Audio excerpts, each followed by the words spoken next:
I don't know that they get there. Maybe they do. Maybe they won't. I mean, look, in a certain sense, we've already won because we've knocked out their Navy. We've knocked out their Air Force, completely knocked out their Air Force, just about completely knocked out. We knocked out 154 ships, and pretty good ships. In fact, I said, why don't we just take Start them the instead of fixing them? We street. can use them ourselves, right? But Nice. they like showing how tough they are. They like them at the bottom of the sea, probably a little bit better. But think of it. We knocked out their Navy. We knocked out their Air Force. We knocked out most of their missiles. They're down to about 9%. We knocked out their missile launchers, which is a big deal because without the missile launchers, the missiles don't do very well. You can't go to your window and say, let's throw a window out, a missile out of the air. And we knocked out all of their communications, their telecommunications, Scheiße. and very importantly, we knocked out their anti-aircraft apparatus, which was very good, but it didn't last long because we hit it the second night, and we're just free flying right over the middle of Tehran, do whatever we want. And one other thing we knocked out was their leaders. So we knocked out the supreme leader, as they called him, Khomeini. We then knocked out. They then named another one. We knocked them out, and we knocked out part of the third group. And we're just holding for the rest. We know where they all are. And it's one country that does not want to be. You have very few people want to be the leader. You know, everyone wants to be president of the United States. Everyone wants to be president or whatever, prime minister of a certain country. There are not a lot of takers to be the head of Iran. I mean, look at this right here. Notable Iranian leaders eliminated. Yet, we're supposed to, like, the narrative out there from the anti-Trump crowd, the Democrats, the Panicans, is that Iran is winning this. It's just ridiculous. Like, just use common sense. Just use common sense. That's all you have to do. Right now, I will tell you, they're all fighting not to. We don't want that position. But they asked me if they would, Kaylee, importantly, they said to me, very nicely, through my people, could we have more time? Because we're talking about tomorrow night, which is pretty quick. And if they don't do what they have to do, I will knock out their power plants. So he said, does that include nuclear? Because they have nuclear, plenty of money. They have a lot of money, and they built nuclear and they built regular power plants, but they're massive and very expensive, billions of dollars. And so I gave them a 10-day period. They asked for 7. You're going to say, oh, Trump's a terrible negotiator. They asked for 7, and I said, I'm going to give you 10 because they gave me ships. We talked about the 8 ships, the president that I talked about the other day. But they asked for 7, and I gave you 10. You got 10 days, and they were very thankful about that. Now, they may say, oh, we're not speaking. I don't like that because that wasn't true the last time, as you found out. But we are speaking, and it's going fairly well, and so I gave them 10 days. Well, that was nice. You're very generous. Mr. President, See, it's Kennedy. So you talk about some of the people in Iran who are left in the regime. They don't want to be the supreme leader because they know it's probably a short-term position. There are a lot of Democrats in this country who would like to be president. They would like to succeed you, and they are using this war as a battering ram. People like Seth Moulton, who ran in 2024, he is saying that, or sorry, 2020, he's saying you are losing this war.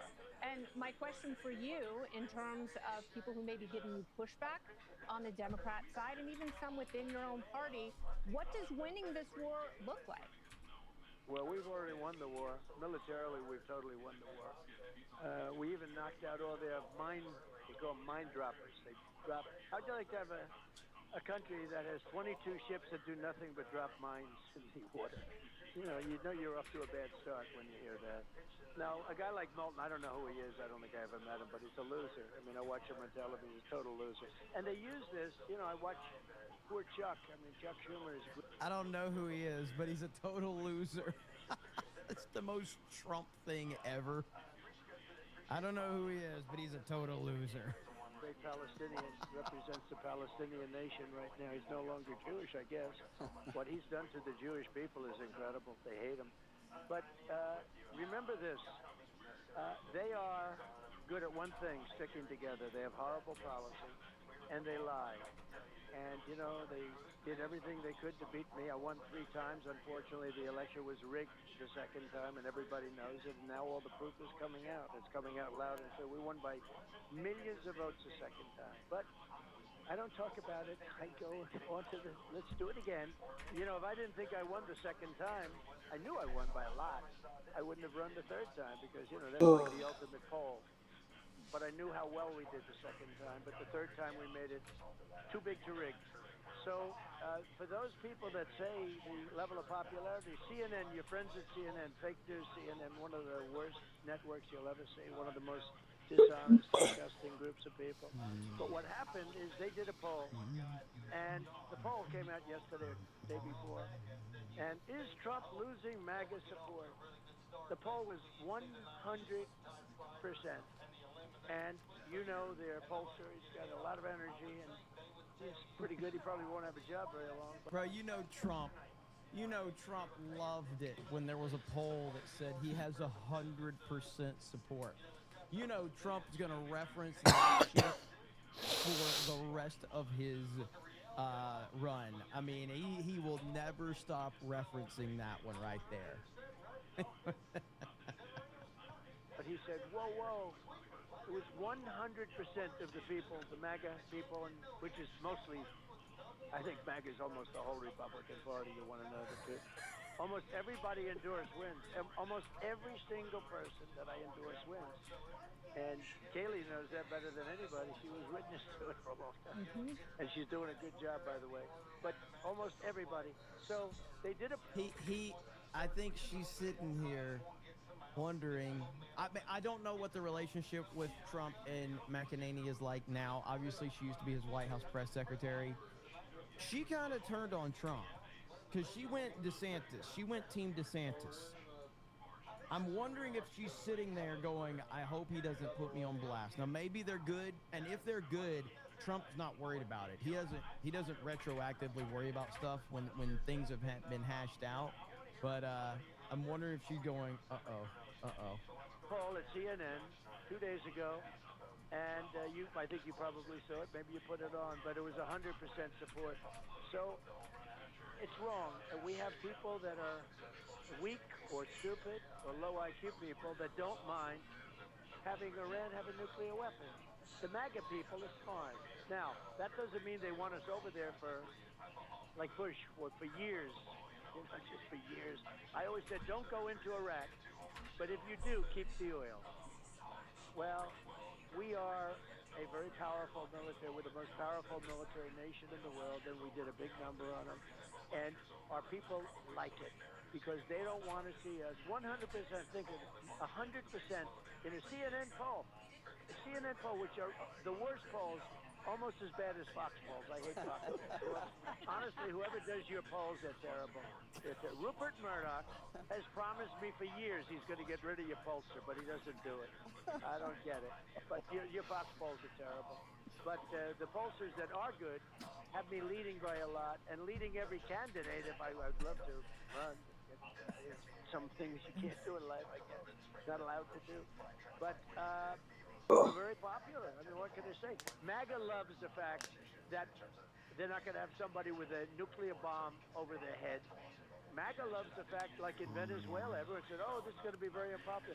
Well, we're now taking in hundreds of millions of barrels of oil from Venezuela, and we're giving them a lot, and we're keeping a lot, and Venezuela is doing better than they've ever done.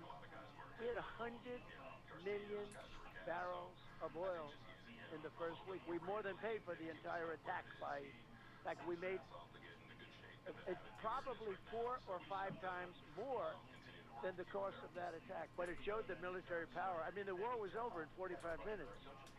And that's a strong military. If you go to Venezuela, everybody wears a uniform, all right? There are a lot of people. But we're getting along great with them. Now, MAGA loves it because we're there and we're participating, and it's, one of the most valuable oil sites or oil countries in the world, just behind us. We're producing now more oil than Saudi Arabia and Russia put together. And we don't need the Hormuz Strait. What bothers me is that countries that don't do anything about it. We're actually doing this for other countries. We don't need it. We did 1% We don't have to do anything. We don't need the 1%. I think we did it just because we wanted to be nice to them. We don't need it. But I think I'm more popular than I ever have been. Look, when he heard 100%, he said, "I've never seen a poll like this. This is the craziest poll I've ever seen." It was 100% of the people, and the reason is they like that I'm protecting our country from lunatics with a nuclear weapon. Mr. President, the next time you do this on the 5, can we have you on set? Because we really want you to sit next to Jessica. I think you'd be a good influence on her. Can you do that? Well, I think...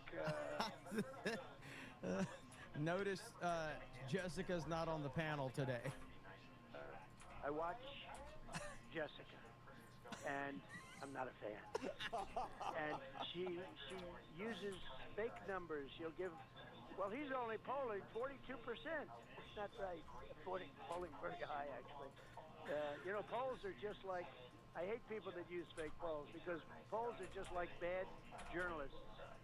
Bad journalists, they write fake stories. Well, fake polls do damage also.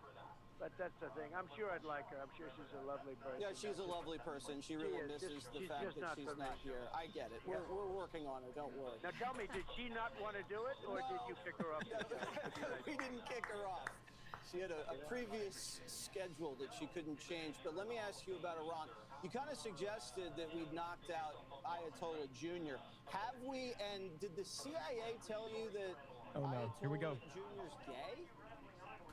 Well, they did say that, but I don't know if it was only them. I think a lot of people are saying that, which puts them off to a bad start in that particular country, I sort of have to smile to myself when I say particular country, I sort of have to smile to myself when I say I see people trying to defend the Palestinian regime for women for Palestine, but they kill women if you don't wear a certain if you don't wear certain cloth all over your face, you have no chance of living. And, when I look at gays for Palestine, but they kill gays. They kill them instantly. They throw them off buildings. And I'm saying, who are the gays for Palestine? And they have a significant amount of gays for Palestine. Now, I think I did very well with the gay vote, okay? I even played the gay national anthem as my walk-off, okay?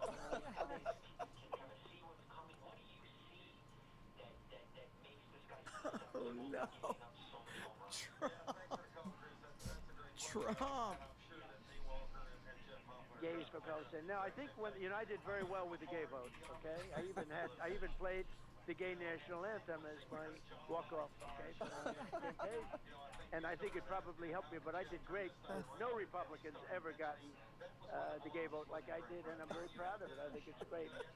Perhaps it's because I'm from New York City. I don't know, but the gay national anthem was my walk-off, and I think it probably... But think of it, gays for Palestine, but they kill gays in Palestine. So when they hear that, I think probably we can talk about it, but it shouldn't be too hard. Hi, Mr. President. It's Dana. And Hi, Dana. I think it is alarming that we have not been able to see or hear from any of the Iranian people. I imagine that is because their internet is shut down, and I think there is some general worry about them. Obviously, their government treats them terribly and killed tens of thousands of them in January. Like Kaylee, I would never ask you to tell us. What'd you say, dog? But do you have any insight as to how they are doing? Do they have drinking water? Do they have food? Right, I do. It's upsetting. I do. But first, you remember when we had lunch years ago in the base of Trump Tower when it was a brand new building? It's a long time ago, yes. A long time ago, and you haven't changed. Oh. You have not changed. Now, I'm not allowed to say this. It's the end of my political career, but you may... Why did you shift your way?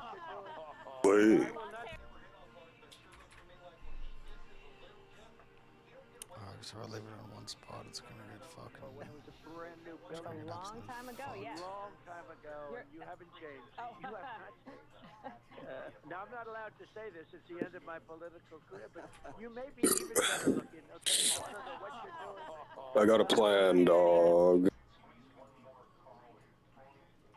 What, dog? Want to hear it? You want to hear my fucking plan? Yeah. I'm gonna buy a tract of land out in this dog, and little by little, I'm gonna kidnap women and out there. Sounds fucking lit. They shall be my concubine. Nice.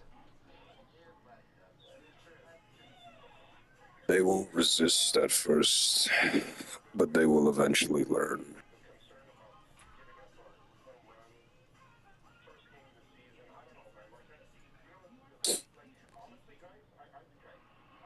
They shall be my brides.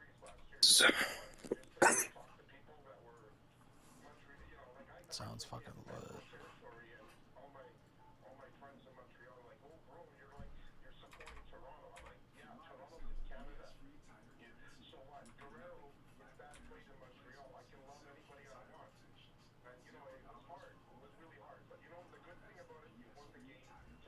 Has a lot I will to do not with say that. that. Let's go, Trump! Always charming the ladies. Look at Trump. Smooth operator Trump. Because that will end my political career. You know, you're not allowed to say a woman's beautiful anymore. You know that, Jesse. You got to be careful. Jesse's always in trouble. No, he's borderline on this Yes. stuff. I mean, he's really. But no, it was great. I still remember it very well. And look, in my opinion, when you look at what's happened, they're petrified. Yeah? Because Oh.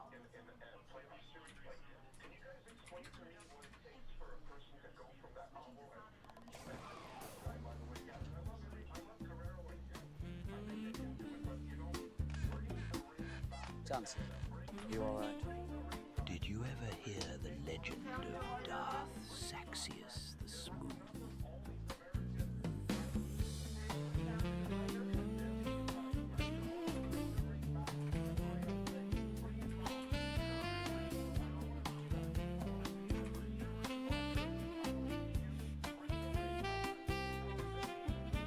You're staring through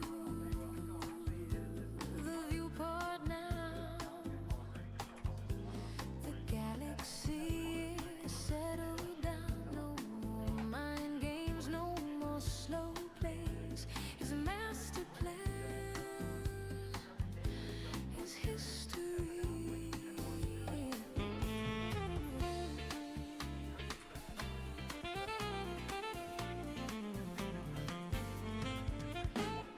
Diamond stars and coal black skies, high in the void.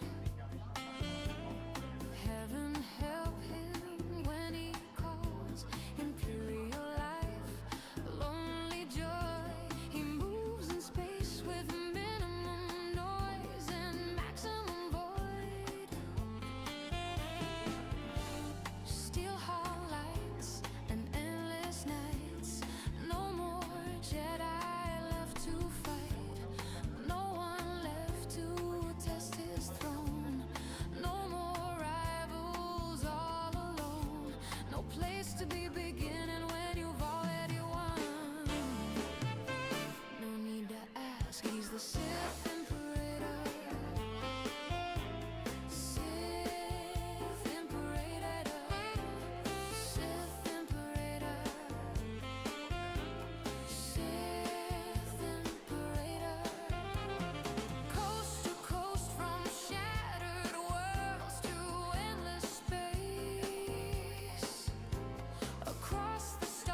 the one side has guns, and they have very nasty guns. They have the worst guns and machine guns. Damn. And what they do is they shoot What, you. dog?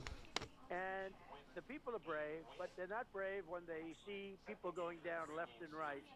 No matter who you are, I don't care how brave, unless you're really sort of stupid, you can't really protest. And the only reason they're not Oh, protesting fuck. is because they're being shot one after another.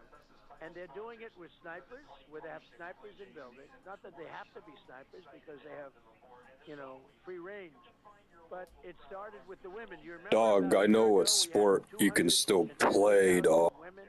Well, they had women being shot right between the Yeah, eyes which from one's that, snipers, dog? 4 or 5 snipers in buildings Darts. pretty high up and a little far away. And when you see, and Yes, you're I a do have a woman or you're a dartboard man, frankly, and you see down here. Start person dropping to practicing. the ground, bleeding from the brain, I'll sign you up for the major and leagues, you see dog. another one on the other Start side, practicing, then you'll see 5 dog. or 6 or 7. That's all it took. You run, and they ran, and they never came back. And if you noticed, about 2 weeks ago, they put out a notice that if you protest, we will shoot you. They killed him. Look what they did to the wrestler. They killed him for speaking up. They killed him. He was a star wrestler, great wrestler, actually. Iran has great wrestlers. And he was a star, one of the best. And they killed him because he spoke up, spoke against What do you the have for regime, dinner, dog? which is largely decimated. There is, I don't know. Fried rice and You chicken. can really say we have regime change because they've all been killed. They were all dead. Nobody really knows. You have more the wheels, reason dog? they gave us the 8 chips is Oh, I wanted like them to carbonara, prove that dog? we're dealing with somebody that's allowed to deal. And they say, we will give you a present. Nice, dude. And the present was Fucking 8 ruined chips. it. We'll give you 8 chips. And they actually made it 10. It was 8. And I heard on one of your shows 2 days ago in the morning, very good show, hosted by very good people, boxing friends. And by the way, I have to say, Maria's great. You got a lot of great people, you switch back and forth. Maria's great. You have so many great people. A couple of bad ones, but what? You can't have everything. You have a couple of lousy ones. But you can't have everything. But I watched on the show in the morning. They said, it's very surprising. There are 8 chips coming up the straight, and it's exactly what they told us they were going to give. And then they added 2 more. And that proved to me that It's the same exact language from all of them.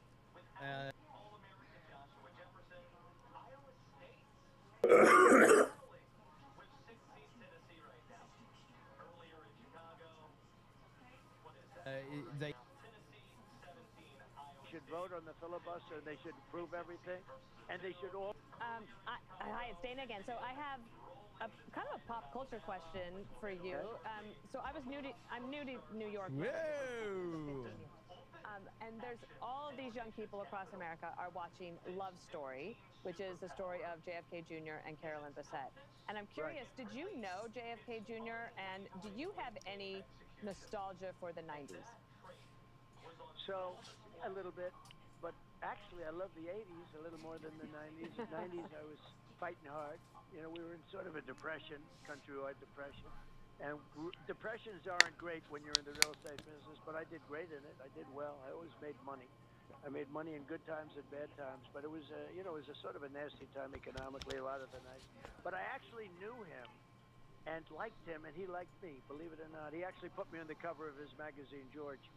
And I got to be friendly with him, and he would go down to Mar-a-Lago with me and with Carolyn.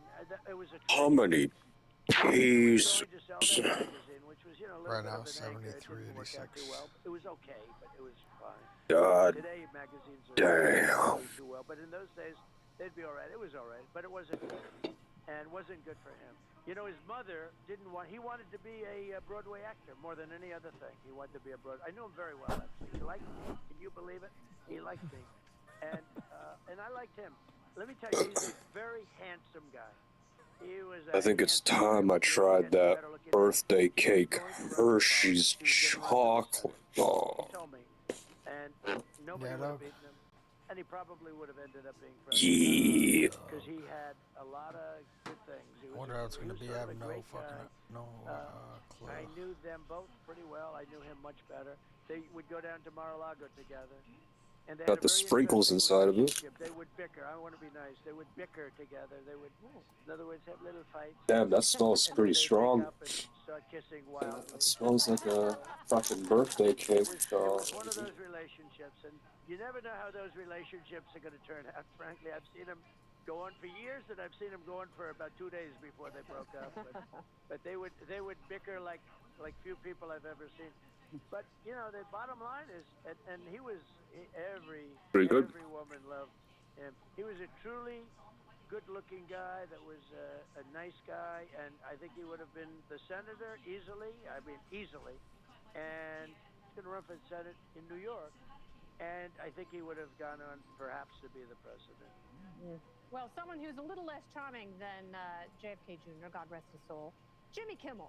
Right. One of those lackluster late-night hosts took aim at your new DHS chief. Let's hear what he had to say last night about Markwayne Mullin. Oh, fuck, dude. Trump's got a whole new generation of thinkers lined Dog, why did God fuck me over, dude? Homeland Security, Mark Wayne, Chuck Mike, Bruce Dave Mullen. will never know Maybe that Mellon's answer. better. He is the now former senator of Oklahoma. But why do you think he did this to me? Maybe his sense of humor isn't funny to us.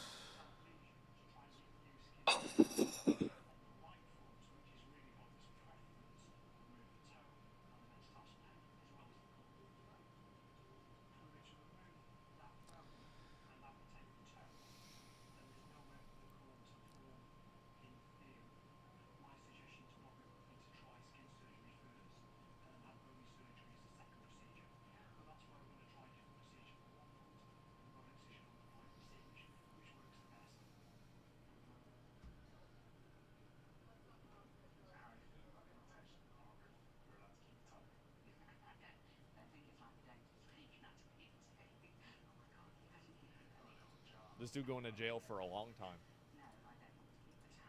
This YouTuber told everyone he was live streaming a game, but prosecutors say that was all an alibi and he was lying. So they gave him life in prison. So it's safe to say we have quite the insane story today. So this guy thought he figured it out, I guess. Bad. I mean, he really thought he was smarter than everyone else. On the night of December 18th, 2022, there's a full 6-hour YouTube live stream of him sitting at home, playing Grand Theft Auto while drinking and joking around.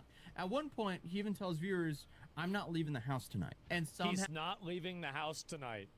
Okay. Now, that was supposed to be his airtight alibi, except prosecutors say that the same night, during the exact same stream, he was miles away committing the attack that would later lead to his conviction. And now, after a full trial, a jury has looked into all of it and decided his alibi was a complete lie.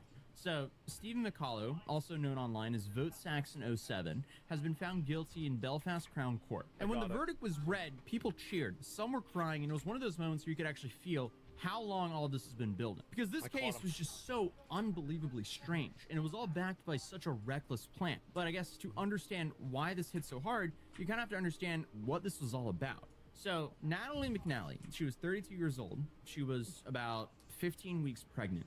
And everything about her life to that point suggested that she was moving forward. This was the kind of situation where she was close to her family, her parents, her brothers. This was the kind of situation where a new baby is super exciting for everyone in the family.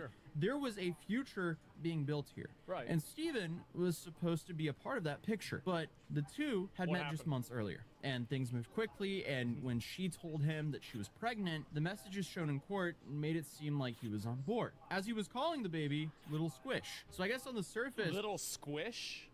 Oh my... What the fuck? It looked somewhat normal, but then comes December 18th, which was a Sunday night about a week before Christmas. Natalie's at home, and earlier that day, she'd even liked to post promoting Steven's stream, which was about a 6-hour session that started at 6 p.m. Just a normal live stream, except it wasn't. Because between 8:50 and 9:30 p.m., something happened inside that house that would later be described in court as a planned, calculated, and premeditated attack. And while all this is happening, his YouTube channel was still live. He posted pretty often, stuff like gaming and Doctor Who content. 10 years ago. And if you actually watch parts of that stream, it almost feels surreal. So he's sitting there in a Santa hat, talking to viewers, pouring himself drinks, playing GTA like nothing in the world is happening. Yeah, sure. And then there's the part that just How's the monster dog? He says it's going to be... I already had one for dinner, so I'm not drinking another one. How was it? Good. Pretty damn good. Which one? Just the A normal. really good Christmas this year. You know, OG no, It's one. gonna be a wait. So he streams an entire pre-recorded. I wish they would make one that was just that just tasted the same, but didn't Nice. give you What a fucking retarded thing to say, dude. Fucking retard. Yo, you were saying, dog? Stream where What? Nice. My sister was screaming, so I couldn't hear. Why is she screaming? I don't know. I can't hear what she's saying.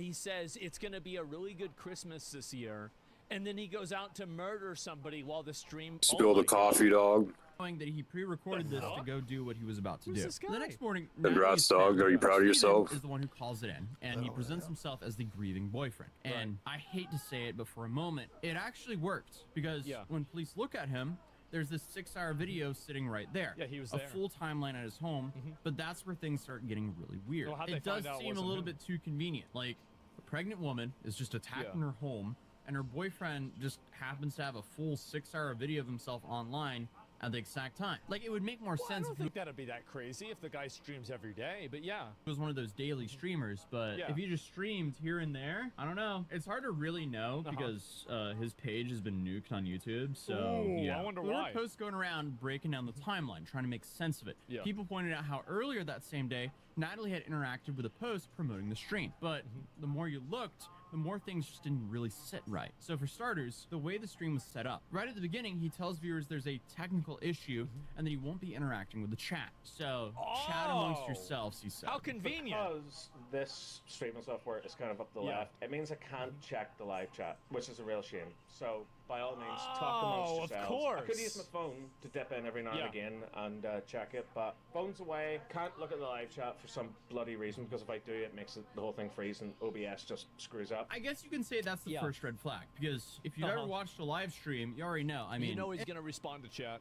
Interaction happens, especially on like a sit-down gaming stream with not like a whole bunch of viewers. Like for example, I stream here on this channel and I do interact a little bit with chat, but for the most part, when I live stream, I kind of live stream like I'm recording a video. So I just like start the stream and then I just, you know, report like it or was do the intentional? whole video, Yeah. but I do it live. So in those streams, because they're way shorter than like a 6-hour stream, I don't interact with chat too much. I do talk to it a little bit though. But here, in 6 hours, he didn't interact a single time with chat, which is crazy. Especially with the whole point of that kind of stream is, you know, to be an interactive live stream, not to be a VOD. I guess for him, it was meant to be a VOD though, because for him, it was a little bit different. you know, it was his alibi. I digress. But he then also had moments in a stream that, looking back now, are just very unsettling. Like I was reading somewhere recently, like the amount of police force that we have lost over the last 12 years is just frightening, and no wonder crime is on the rise. That's why I like sticking to just doing crimes in a video game,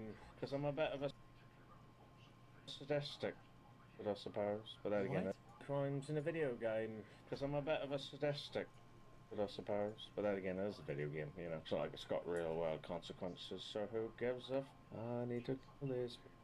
I need to take her down. Attack, panic, attack. That's what we're doing. Dude, who just starts saying that?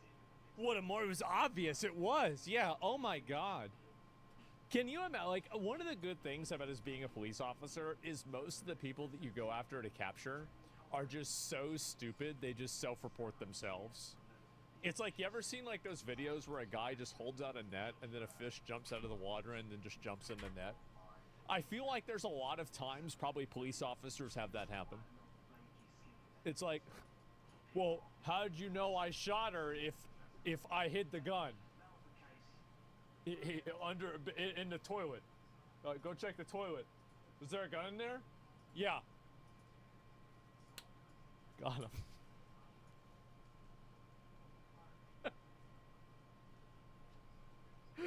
You know, And like, later he tries to balance that out by mystery saying, solved. in real life, I'm an absolute sweetheart. Yeah, Apparently cops not. recommend- It yeah. feels like a joke. It wasn't for the fact that this evil human being stole a pregnant woman's life. Like, even small details felt off. Like, his phone was completely inactive during the exact window of the attack. Then suddenly his phone was active again right when the stream ends. Wow. Super convenient. I guess his explanation was that he'd been drinking and was basically just passed out. And for a while, that's where the case sat. He was arrested, then So he how'd was they figure it released. out? His status was downgraded, and other people were questioned. And police even appealed to the public for information, offering a reward, which kind of tells you everything, because I feel like you don't really do that if you're confident you have your guy. Meanwhile, during this time, he's still around and close to the family, and that is just next level messed up. Prosecutors later said the family literally bring him in, they console him, and they support him. So, oh my God, bro, what a sicko. Holy shit. I didn't even know about this. I don't know how I missed this when it happened.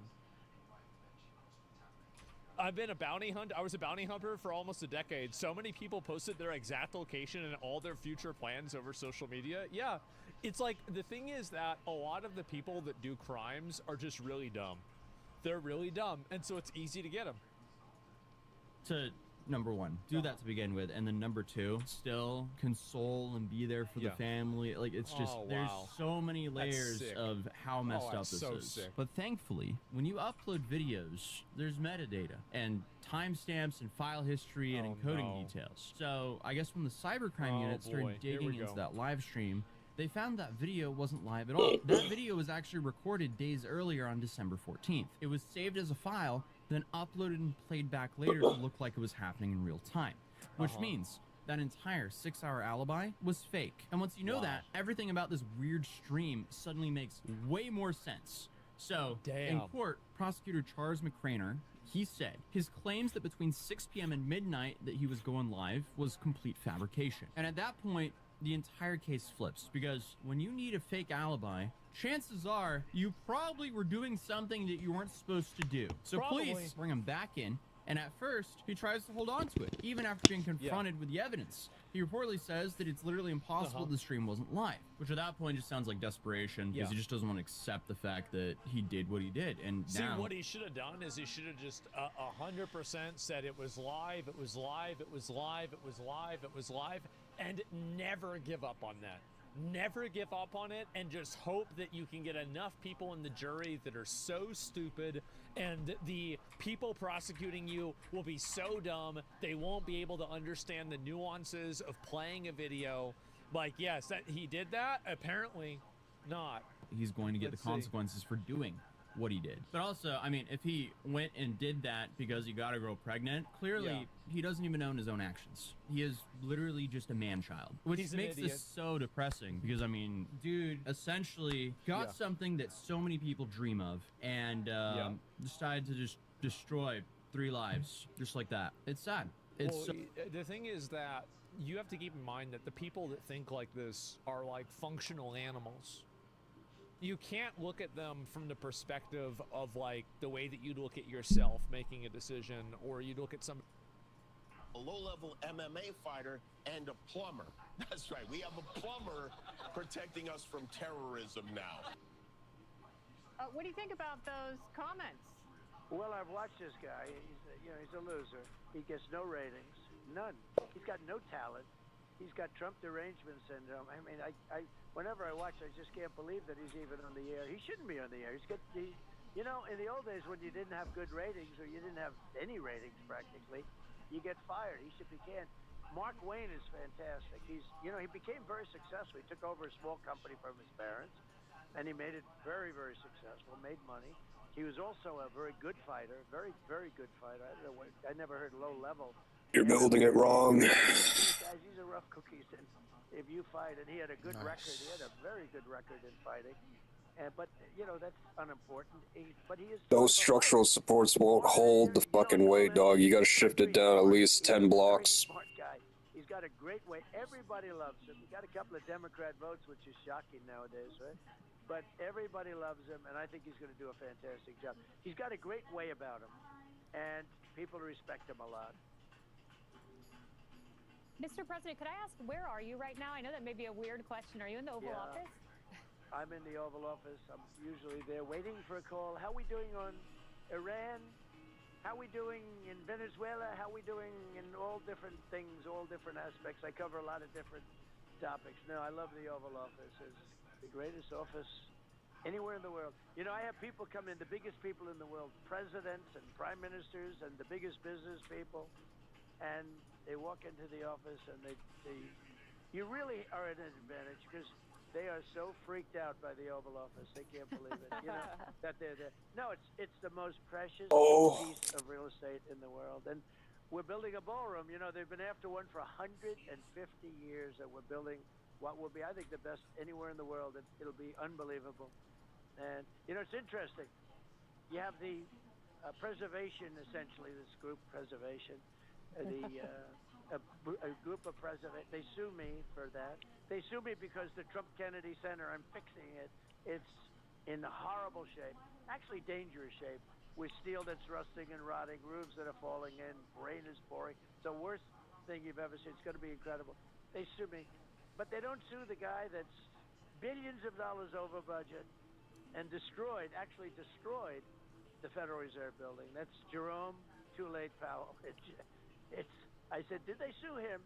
I build under budget, ahead of schedule. And by the way, there's no cost. You know, I'm building the ballroom, and it's a very big thing with the military and everything else. Military is very much involved. It's a big, big deal, and it's great. It's going to be beautiful. But you would think that they go after a guy who's destroyed the Federal Reserve Building. Federal Reserve Building was so beautiful.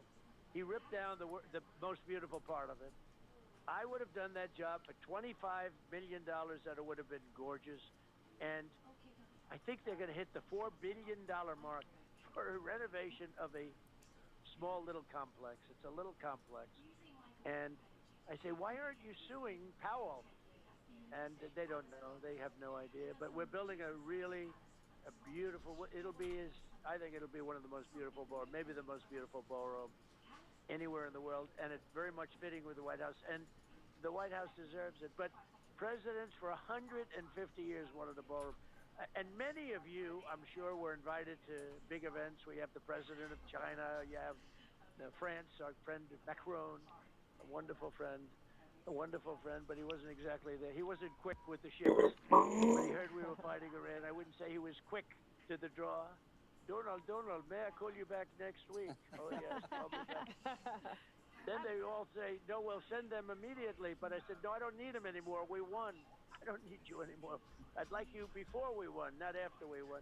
But, you know, the people would have a tent, and the tent would have 1,000 people, because we have a very small room here, very small, much ridiculously small. And if it rained, the water would always go, because it's at a low point on the ground. It's the only place for the tent. And so if it rained hard, the water would be 4 or 5 inches off the ground. So you can see the president of China, President Xi, sitting there after having left one of the great ballrooms of the world, the Great Hall of China, they call it, sitting there with water over his ankles. Now we're giving them one of the, and by the way, no taxpayer money used at all for all this stuff. The Ark, we're doing a triumphal Ark, which was, you know, the circle by the bridge, by the Arlington Bridge near Arlington Cemetery.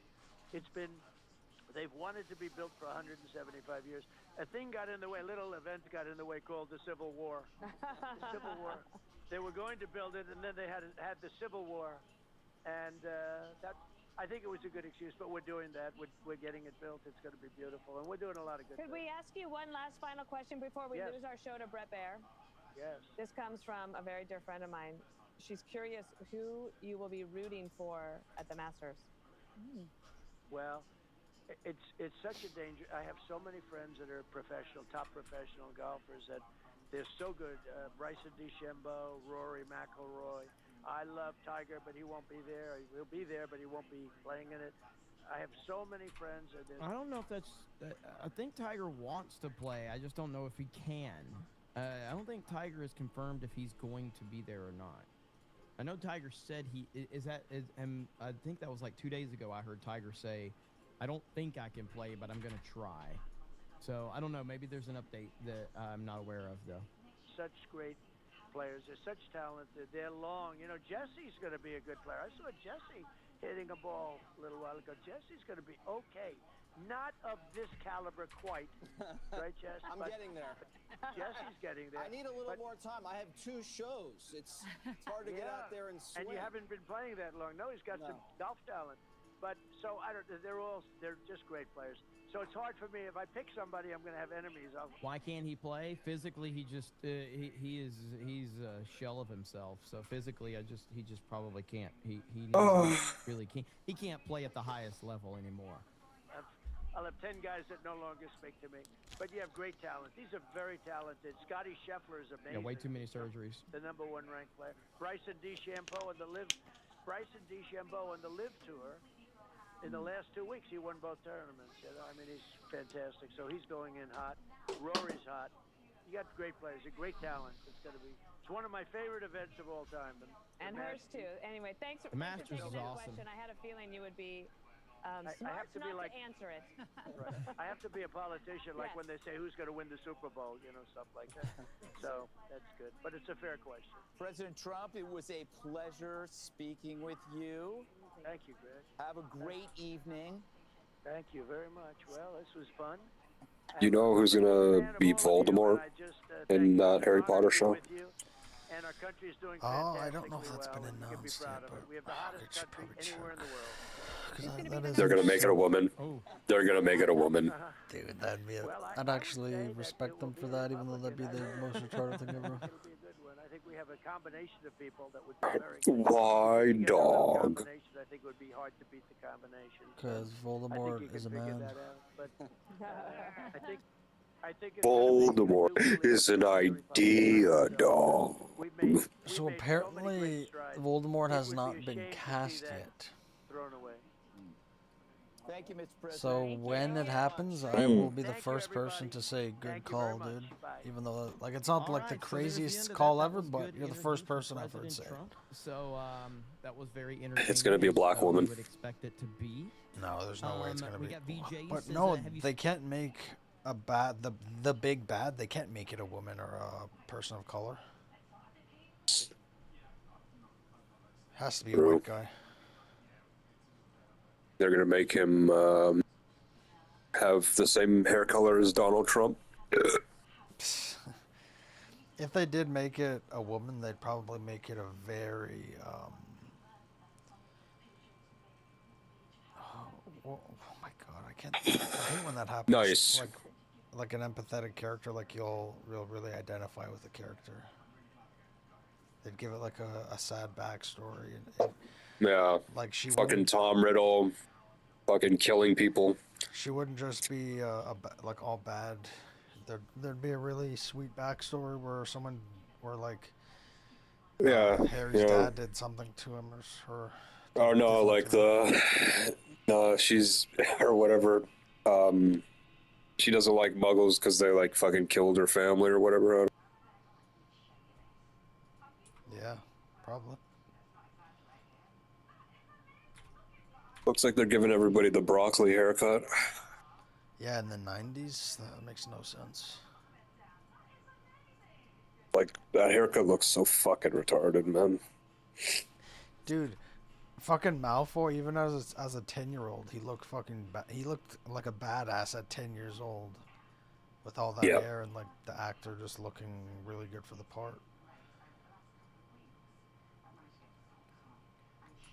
Bro, Hermione looks fucking ugly.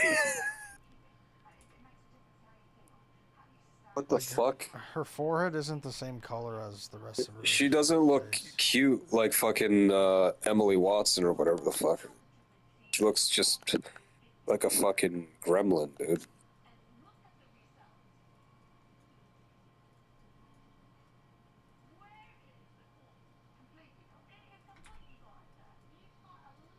No, I know what they're doing, dog.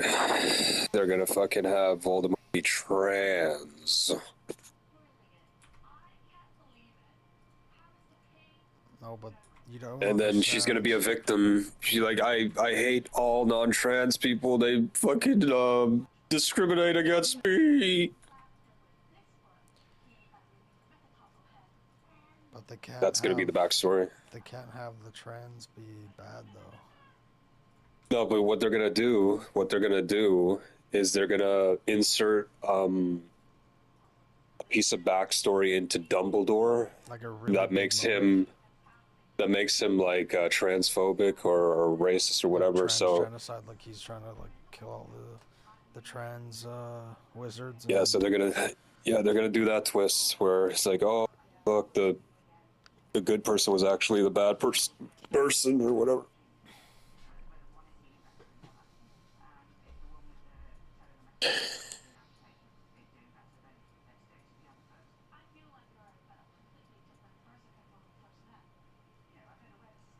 So wait, what the fuck? The show is called Harry Potter and the Philosopher's Stone. So like, what is it? Like the first season is just gonna cover the Philosopher's Stone, and then I guess they're calling next season the next book. Yeah, I have no fucking clue, so I don't know. Hey, watch your fucking language. Yeah, dude, this kid looks. You know what this looks like? This looks like an AI rendition of what Harry Potter is supposed to be, because everybody just looks secondhand, janky. Yeah, they almost don't look like real people to me. Maybe that's what I was thinking. Like Ron looks horrible. Hermione doesn't look good. Harry looks okay. Hagrid looks terrible. Hagrid looks like a guy that used to be 800 pounds, lost 650 pounds in Nice. about 2 months. So he's aged. What's wrong with that? Because that makes you age really fast. What, losing the weight? Yeah, losing, like, I'm specifically I talking swear about it'd make you losing look weight younger. fast. No, losing weight like that makes you look older. Damn, dog. Because when you're fat, your skin is stretched, so you don't see you don't see the wrinkles as much. But also, losing weight really fast makes you look old. Which is the specific context I'm referring to. So why the fuck did you lose all that weight, dog? You look younger. Yeah, I don't care. What do you mean you don't care, dog? You're supposed to care. Your looks maxing. Nice. Nice. Bro, shut your fucking mouth, dude. I know what you're doing, alright? Your looks maxing, alright? Looks maxing. That's such a dumb term. Bro, that's what you're fucking doing. Can you just be a fucking man and admit what the fuck you're doing? Can you please do that? Out of respect for our friendship, can you just fucking admit it? Fucking God, man. You know, when you do that, it reminds me of the scene from Guardians of the Galaxy 2.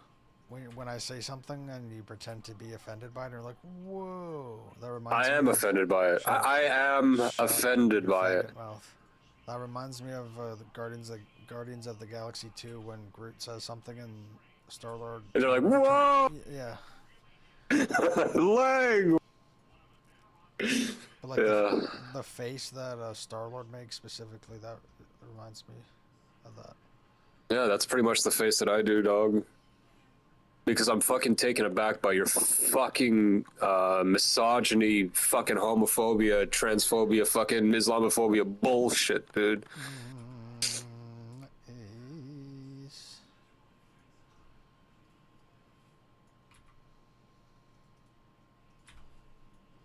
Oh.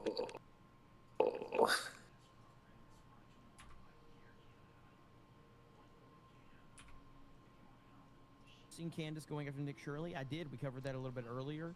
Miniature Vault thinks says Tim Pool did a video saying Trump's about to win it all. With his titles, I have no idea what Tim's actually talking about anymore because he's doing that Asmund Gold Clips style titles now. So BJ says, I told you about the bow tie. Eric K says 20,000 steps in Fortnite. Am I right? Southeastern Kaiju says I lulled at comedians in B-Face liking Coretta King. Damn it. I just lost a super chat from someone. Hang on. I gotta pull this one back up. Because unlike Timcast, we read all super chats around here. Where did it go? See if I can find this one.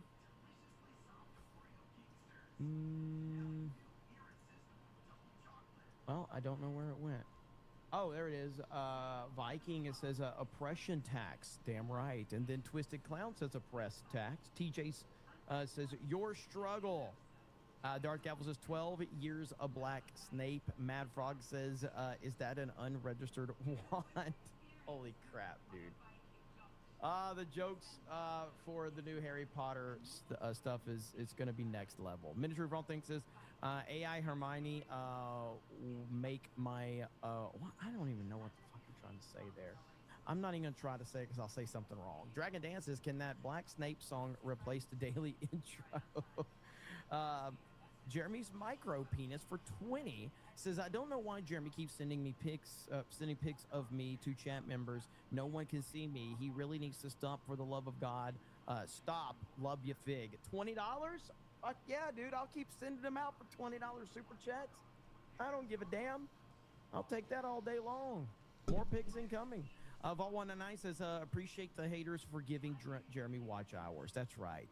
Metal Life says, had to call an ambulance for my dad, precautionary, so my mind is a mess right now. Thanks for streaming to give me something to take my mind off of it. Well, I'm so sorry to hear that. If you want to give us an update when you have, we would love to hear an update. So sorry to hear that.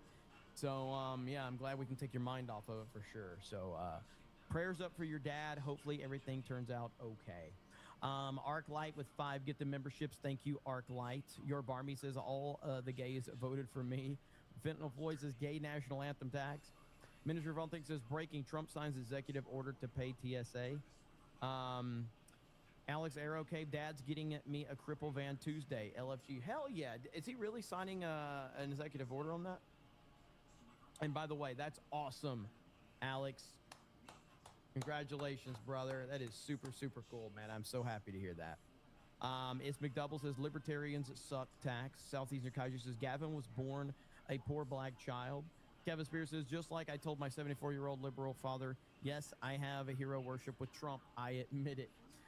Steel Lake Pictures, I just had my first short past 6,000 views today. Congratulations, brother. That's awesome. Let me see. If so I did see this. So Dave Smith was on the Joe Rogan podcast today, and apparently they had this to say. The MAGA movement is a bunch of fucking dorks. The phrase "Make America Great Again." I don't care. Then But fine. if that phrase sucks, here's the thing. Like, first of all, America is great. Make America greater, I'm down. But make America great again, and then it becomes a movement of a bunch of fucking dorks? Because a lot of them are dorks. A lot of them, these really weird, fucking uninteresting, unintelligent people that have got something they cling to, and there's a lot of people that are just real genuine patriots, and they're all lumped into this one group. And you got to accept the dorks too. Fuck that. Yeah. The phrase "Make America Great." And at least we finally see this for what it is. So let's remind everyone that Joe Rogan said he would never have Trump on his podcast. That's what Joe Rogan said all those years ago, that he would never have Trump on because he doesn't want to help him. Don't know if I can find that clip right now because it's just the search results are just crazy. There's so many clips of Joe Rogan, I can't find it. But, you know, so years ago, I believe he was on with, what's that guy's name? Is it Lex Friedman or whatever? Friedman? Is that his name? I think that's who it is. Holy What's that guy's shit. name? Do you want to play Battlefield at all tonight or no? I think that's Guy fucking wants me to kill myself. This guy wants me to play Yeah, the worst game ever made. I'm not Trump. Bro, in any way, shape, or you form. I've had the have opportunity to have him to. on my show more than once. I've said no. You gotta every time. play I don't wanna help something him. I'm else, not interested in helping. though. Knight's still young. We'll see. If I have him on, the night is still young. Yeah. You think I'll No, have him on? I think you'll have him. Really? Why do you think that? By the way, I'm not a Trump supporter. So of course, then when he saw an opportunity to make a bunch of money and jump on the bandwagon, he then jumps on the bandwagon. Last second, jumps on the bandwagon because Holy fucking now, again, shit, Dave dude. Smith's the guy who talks about principles. Anybody that talks about principles has no principles. You know, you don't have to tell people you have principles if you actually have them. You just have them. You don't constantly have to tell people that you have principles. It's just something that people already know. But when you are constantly projecting principles. So, I'm all worried about principles jumps at the sign of Joe Rogan going on the Joe Rogan podcast, Mr. Principles. Does Joe Rogan have principles? I mean, Joe Rogan's principles were simply Kamala Harris wouldn't give me an interview, so I'm going to support Trump at the last second because Elon Musk has joined in and everybody else that's trendy and popular has joined in. That's essentially what happened with Mr. Principles. This is not surprising to me because I have criticized Joe Rogan for a long time prior to him supporting Trump, and once he supported Trump, I was fine with this. Like, all right, cool, whatever. You know, but this does not surprise me at all. Joe Rogan is not someone that I particularly find to be an interesting person. He is the #1 podcaster, so I respect that. I don't really care about his show. I've never cared about his show. He continues to do so. Again, I will go back to what PewDiePie said about Joe Rogan, because I think that it's never been more relevant than it is right now. And by the way, I don't even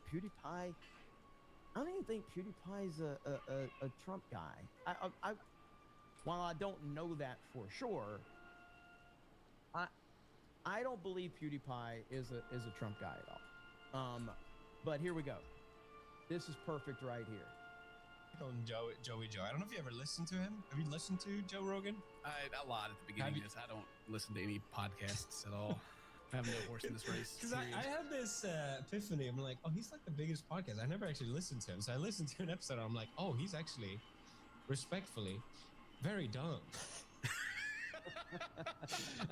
So there's this compilation of him he's a comedian, but there's a compilation of him not understanding jokes, and it's really funny. Joe, you were great on Friends. I wasn't on Friends. It's a joke.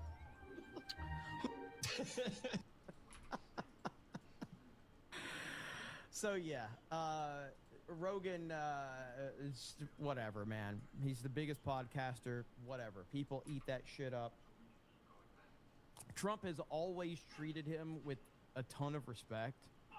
MAGA supporters have always treated Rogan with a ton of respect. Allah. And that's a typical Hollywood mentality from Joe Rogan right there, to turn on the fans and disrespect the people. So there you have it. Now, apparently there's another clip from the Joe Rogan podcast. I don't know who this guy is, but apparently Dave Smith is accusing him of being a dun-dun-dun Mossad agent. Dun-dun-dun. Dog, look at what I said to you. Nice. I think he's got a fair point there with suicidal empathy in terms of the idea of like that we Yeah, don't ever fucking assume anything ever again. You hear me, you piece of shit? Well, usually when you send it on Discord, you say you sent it on Discord. No, that's so.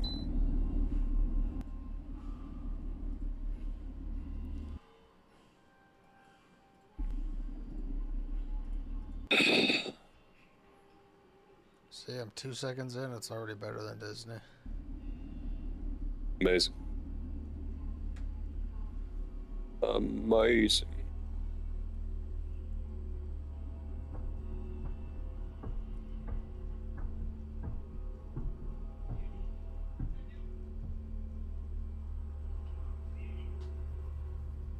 This ends here.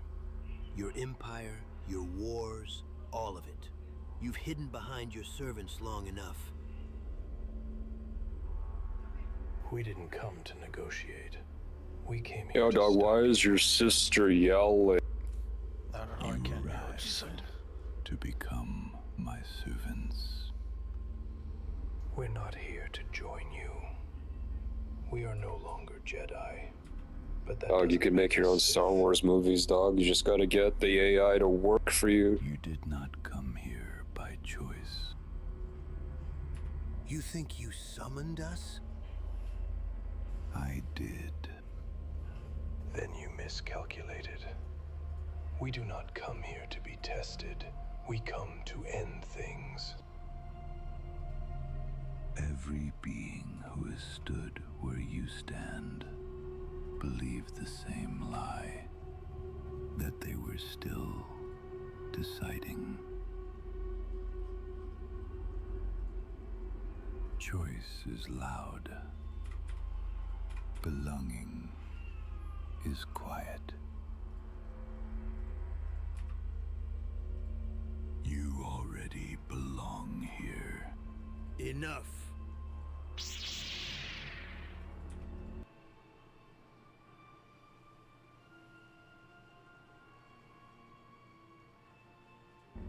You've had your moment. This ends now.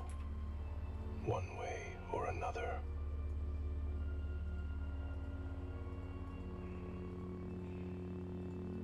Your minds remember what you tried to deny.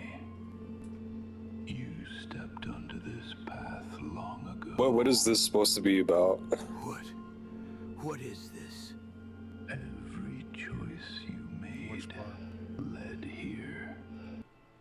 Whatever the fuck this AI is One way or another. doing, like, what is this?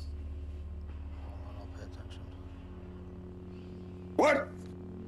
Your minds remember what you tried to deny. You stepped onto this path long ago. What is this? Every choice you made led here. Your fall began long before this moment. I merely completed. Your purpose is clear now.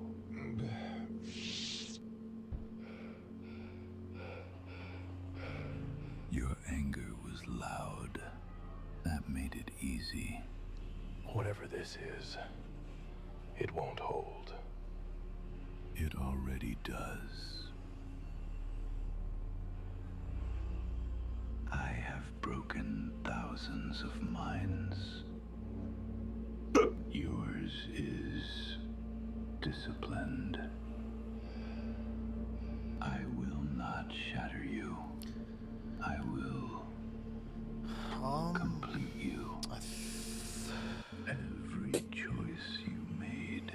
Nice, dude. I think that part, it's sort of vague, but I'm pretty sure he's referring to, they basically broke away from the Jedi Order. Abandoned it or whatever. So they're a bunch of edge lords. Well, they are led here. Goats. Your fall began long before this moment. I merely completed. Darth Vader versus that guy in the mask. Clear now. Darth Vader's dead in a minute. Why, dog? He's the chosen one. Yeah, and Revan made it easy. Is the fucking godfather. Whatever this is, so. it won't hold. It already does. Didn't answer my fucking question. I have broken thousands of Chosen minds. one doesn't mean you're the strongest of all time. Yours just means that you were chosen for the right time, for a certain purpose. He was born of the Force. Complete you. The Force does not reward virtue. The perfect Jedi and the perfect Sith. So. Endurance. Nah, he wasn't. Perfect Jedi. He becomes a fucking Sith. That doesn't sound like a good Jedi, dog. See, even in the AI, they have Keanu Reeves as Revan. Oh.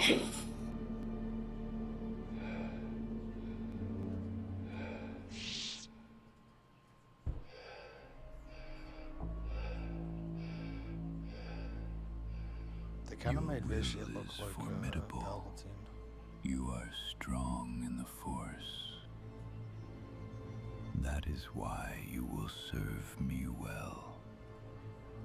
You will command as the Dark Lord of the Sith. He will follow. Names Oh, what a fucking... Oh. Darth Malak. You will find... Give me a fucking nuclear bomb, dog. Is a myth. Almost. Ask your dad to build me a nuclear bomb. The Star Forge. The Forge dog. is a myth. He's got that wisdom, dog. An ancient machine. Tell him it'll be put to good use, dog. It feeds on the dark side, turns will into matter, hunger into fleets. Dog, we gotta get the aliens to show up, dog. We gotta blow up that nuke. Answer you. Not your ships, not your armies. Your mind. Your rage. We must prevent the people from playing GTA 6. And through it, you will break the Republic. When that game comes out, dog, it's the end of civilization as we know it. Succeed. The galaxy. No man shall exit their house. You will be remembered. It's over. As conquerors and forgotten as men. Go. There is nothing left here for you. As you wish.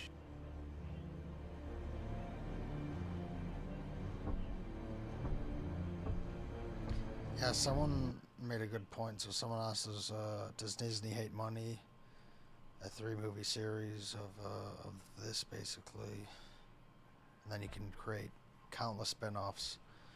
Then someone comments, the story was already written, audience already built, funds already accrued, and yet like it's already there. It's almost like you don't need to make new fans because you already have enough to fucking make you billions.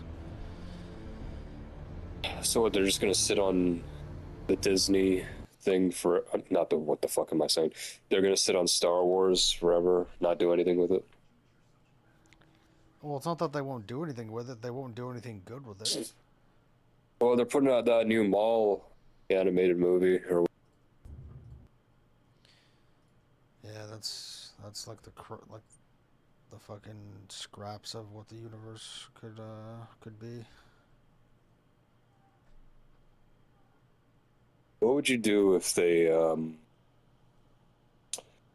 know what the word is, but they kind of just do like a situation where they're like, okay, look, we're not gonna touch any of the original shit. We're just gonna pretend like this is the first time anybody's seeing Star Wars, and so we're gonna have our own like universe here, where, you know, we're not limited by you know, all the events in the so we could just kind of do our own thing. Reboot, I wouldn't be surprised. I think a couple years ago they were talking about that.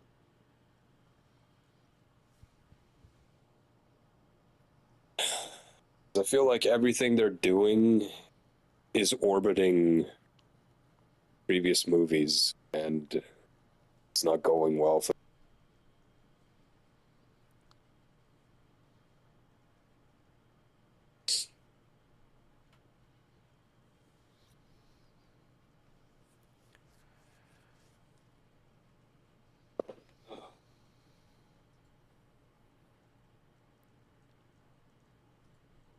We have a desire to preserve our society, and we want to do what's best. And we don't have to, out of some feeling of guilt, turn our country into something worse than what it otherwise would be. So I think he's got a point there.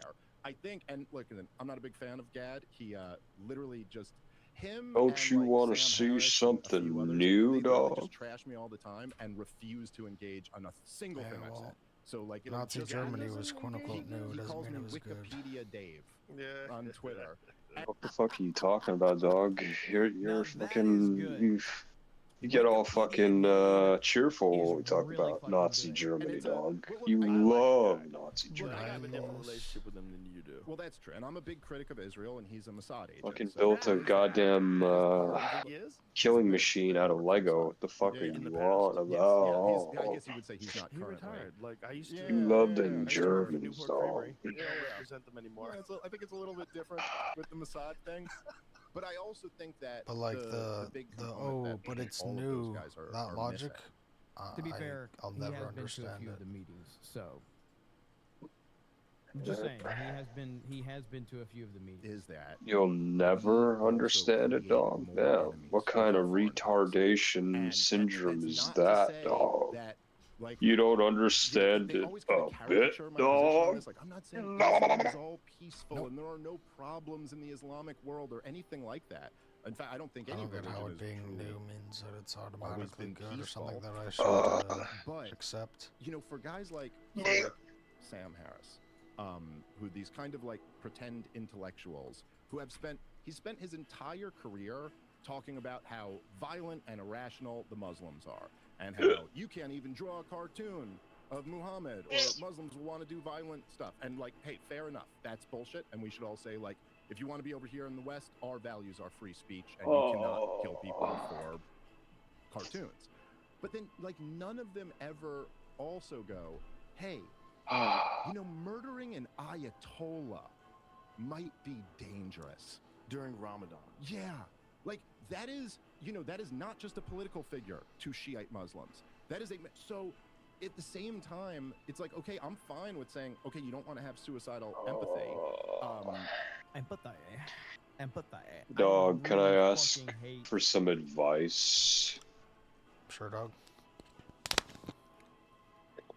Where should I begin my look-smaxing journey?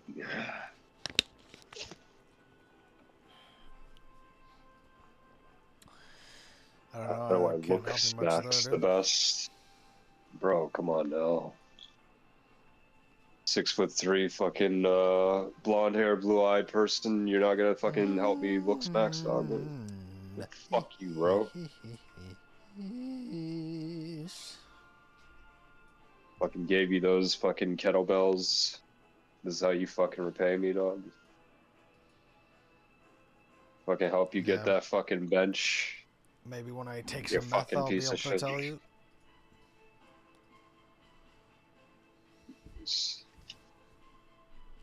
Doesn't he actually do meth though, or whatever? He actually does drugs. No. Like all those guys. Oh, what guys? The looks maxers. The looks maxers, dude. That's so fucking amazing. Do they all do meth? I don't know, dude. What do you got? What do you have against the fucking looks maxers, dude? Well, at least the main guy, he's kind of gay. He said that he would vote for Newsom to be president because he's better looking. Guy? What? Who's the main guy? Like the guy that got it popular, like Cavicula or whatever. Isn't that his name? I don't know, dude.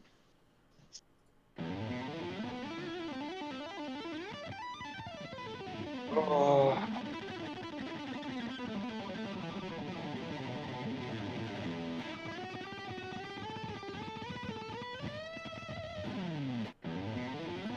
Hey, how's it going, man?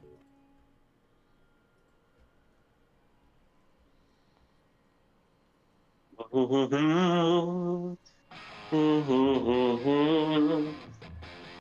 TV Jones pickups in it right now. I don't even know what models, but it was because of this guitar. The way he talks, I hate it. My buddy Keith Knight, who's brilliant, works over at the Libertarian Institute. I forget what he said, but he said something like, "Okay, I don't want to have suicidal empathy. Let's also not have homicidal empathy."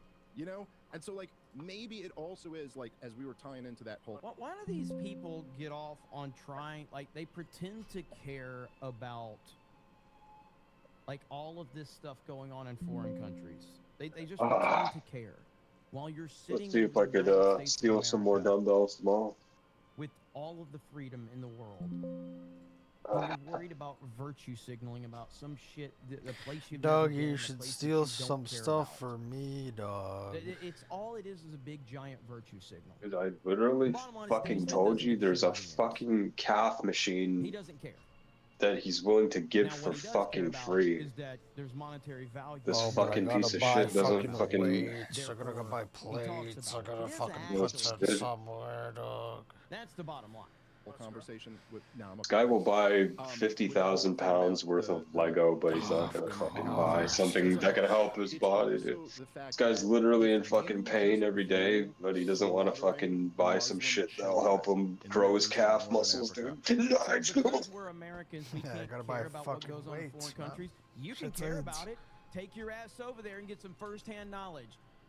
Take your ass over there and get some first-hand knowledge. If you're so fucking worried about it, hop on a fucking plane. You know, you could just fucking, I don't know, make weights out of Lego. I don't know. Get your ass over there. What do you want me to say, dude? For it to be heavy, it would have to be... It would have to take up more volume than I do. Good, dude. To be like 40 Get on it. While you're sitting in the basement jerking off to Pornhub, getting on the internet, telling us how much you care about the dangers of No, other countries. fucking... You don't give I a don't know, fuck. dude. Nobody else gives a fuck. Don't even sit here and pretend like I'm The gonna fuck do you bite want me on to that say? shit thinking you care. Nobody You gotta fucking get weights if you want to fucking strengthen your muscles, dog. Like, what the fuck do you want me to say, dude? There's plenty of people in America you can fucking give a shit for. You don't give a fuck about them. This guy wants to fucking exercise, but he doesn't want to lift weights. A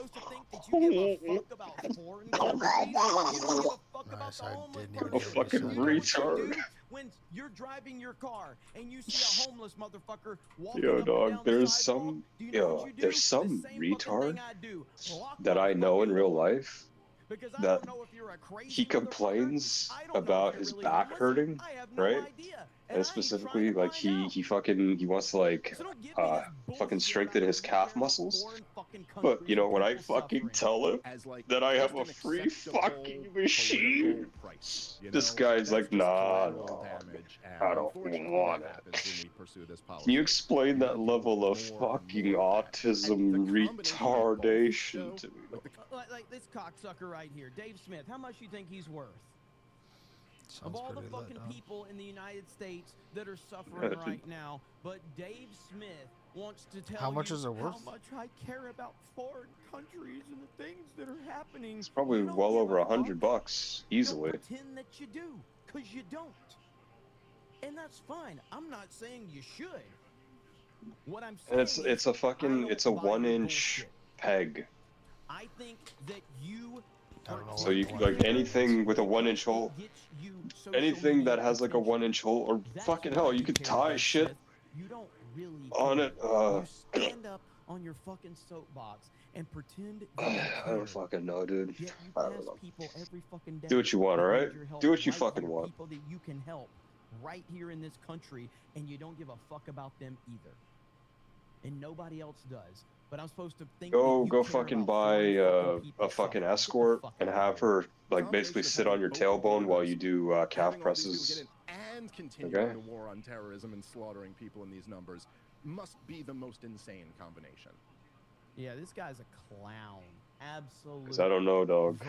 I don't know what you want me to Trying to say. picture that. I And don't Joe know how that would Rogan's even work. Just the same type of clown at this point.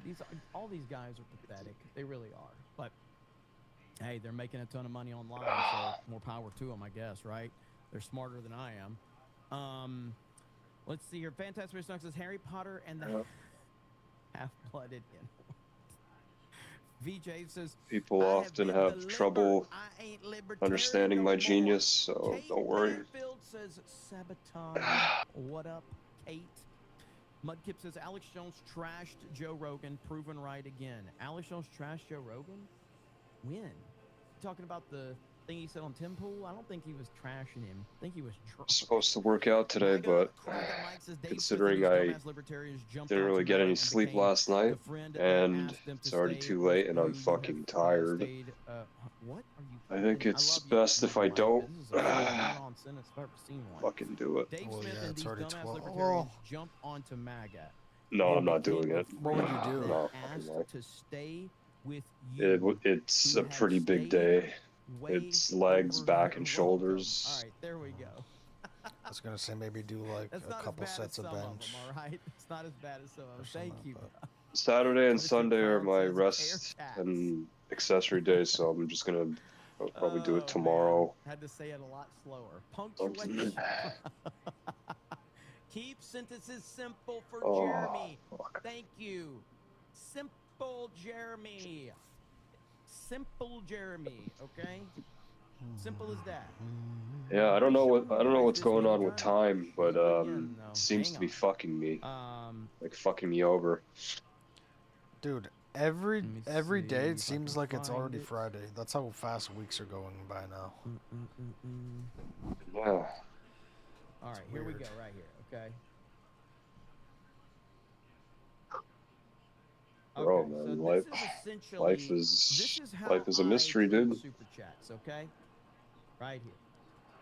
Clip from the 40-year-old virgin. Seems to have an accelerating effect.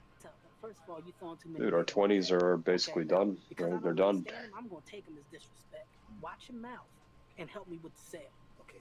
See? If I don't understand him, I'm just gonna take it as a sign of disrespect. Okay? We gotta watch a little bit more. It's one of the best comedies ever. You can't fucking do that. No. Nigga here now. See? Forecast dark and cloudy, and chance of drive-by. How is your trapezius muscle, dog? Today's forecast dark and cloudy. Well, it's my levator. That is the chance of a drive-by. just fucking like you remember in Game of Thrones when he fucking slits his throat and pulls his tongue out of his throat? That's what I need to happen with that thing. Yeah, but then. Not anymore.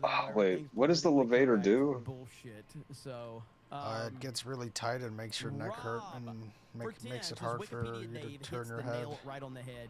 Okay, smart ass, but like, what does it actually also makes do? your shoulder kind of go up without you knowing. Nice. Okay, so it raises the shoulder up, I guess, is what you're saying. That is exactly what it's meant to do. That is exactly how it goes, right there. Yeah, but Dinah says, has anyone really been? Oh boy, has anyone really ever been far? So you'd rather have it completely taken out? Even go want to do look more like. Nice. I don't know what it does other than do whatever it wants. Thank you. So yeah, Harry Potter and the Order of Chicken Wangs. You're talking like it's some separate entity inside of your body. And they deserve it. Feels like a fucking. Oh god. They deserve it. Okay. It's a fucking xenomorph looking to burst out of your neck, dude. It's a levator I morph. can't That's tell what who it has is. worse takes, Kata or Kevin Hart. Levator morph, dude. That's a good Amazing. That's actually a oh fuck. Dude. I didn't really want this news to break. I think now, you gotta fucking Put some ice I on guess it, we're just dog. going to talk about it. Ladies and gentlemen, Or do that shock therapy on it. I have been cast in a new movie, and I didn't really want to announce it this early, but Fucking hell. I am the White Blade. G&G Productions, I am White Blade, so I am race swapped Blade. There you have it. So it's going to be a pretty big hit, and I'm excited. I want to thank my friends. I want to thank my family. I want to thank the super chatters, all the people in the chat, non-super chatters, the members, all of that. So this is going to be a pretty big movie, and I'm excited. I'm excited for the opportunities. I want to thank Marvel Studios and Kevin Feige and Disney for believing in my vision. I told him, I was like, hey, look. Oh, I fucking hate this world, man. This. And they said, well, we tend to agree, but we want to try and make up for Black Snape. And I'm like, okay, now we're talking. Now we're talking. So there you have it. It does look like Duke Nukem, doesn't it? Hail to Tree Bear. Good old Tree Bear, crushing it with the memes. On point. On point. Not even a waste of time or anything, man. Okay, what is this right here? We got that one. We got... Uh-oh, hang on. No, I can't play that. And hello to our Rumble chat. As I said earlier, we did start talking to Rumble again, and I have taken myself out of the discussions because last time I said too much. So more intelligent people with G&G are having those discussions now. People that are a little calmer, people that aren't going to say... Dog, I'm trying to find the perfect whore. Nice, dude. Because last time that's I was fucking amazing. And I'm going to continue to be one, probably. So, she has to be out there, dog. We'll see what happens. But I do know they want me to sign up for Rumble. They wanted us to sign up for Rumble Wallet. I don't really know what Rumble Wallet is. Dog, I'm whore max. But apparently you can get like 100% of donations and there's no cut. I don't really understand crypto. I don't. Maybe I'm just too old to understand crypto, but I don't really understand. Yo, why you Lego maxing so hard, dude? Like, give it a fucking rest. I don't know. Jeremy has been removed from G&G from his own company. He is just talent now.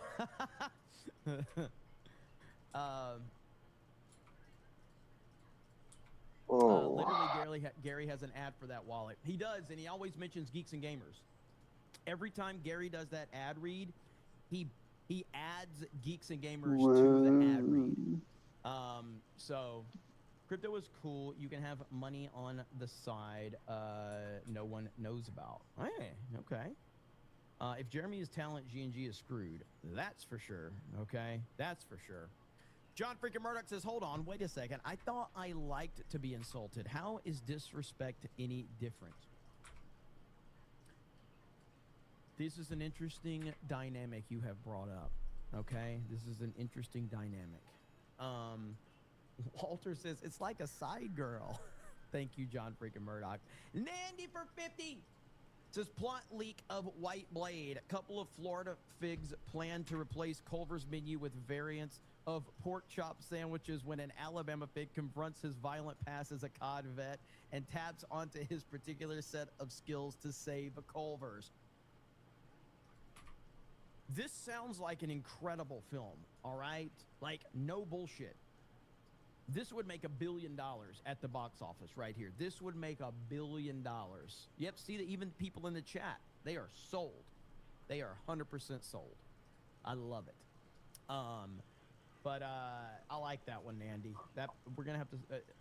Tree Bear's gonna have to work on a little bit deeper than just a meme right there. Tree Bear, you got some work to do on that one. That's a good one. Wyoming Sasquatch says, why you got to bring up Pornhub into this? They have good Sydney Sweeney stuff. Well, I wouldn't know. They're not allowed in Florida anymore. Not that I ever watched it. You know, not me. Phantasm Knox says, Harry Potter and the Goblet of Surza. Not sorry. Joey92 says cruise tax. Working on that one too. Dog, you want to know how to slow down time? Harry Potter X trailer. Okay. Fantastic Knox is also gonna guess they will make Voldemort black. Midget Menaces, you as White Blade stop looks jerking like off. Cody Rhodes on Brock Lesnar and Dexter Holland on the Offspring in a blender. MAGA Mike says we have tornado alarms going off around here in Ohio right now. Pretty strange. We went from 74 degrees today to 35 overnight. My mom is in the red. Pray You for gotta my family. retain your seed.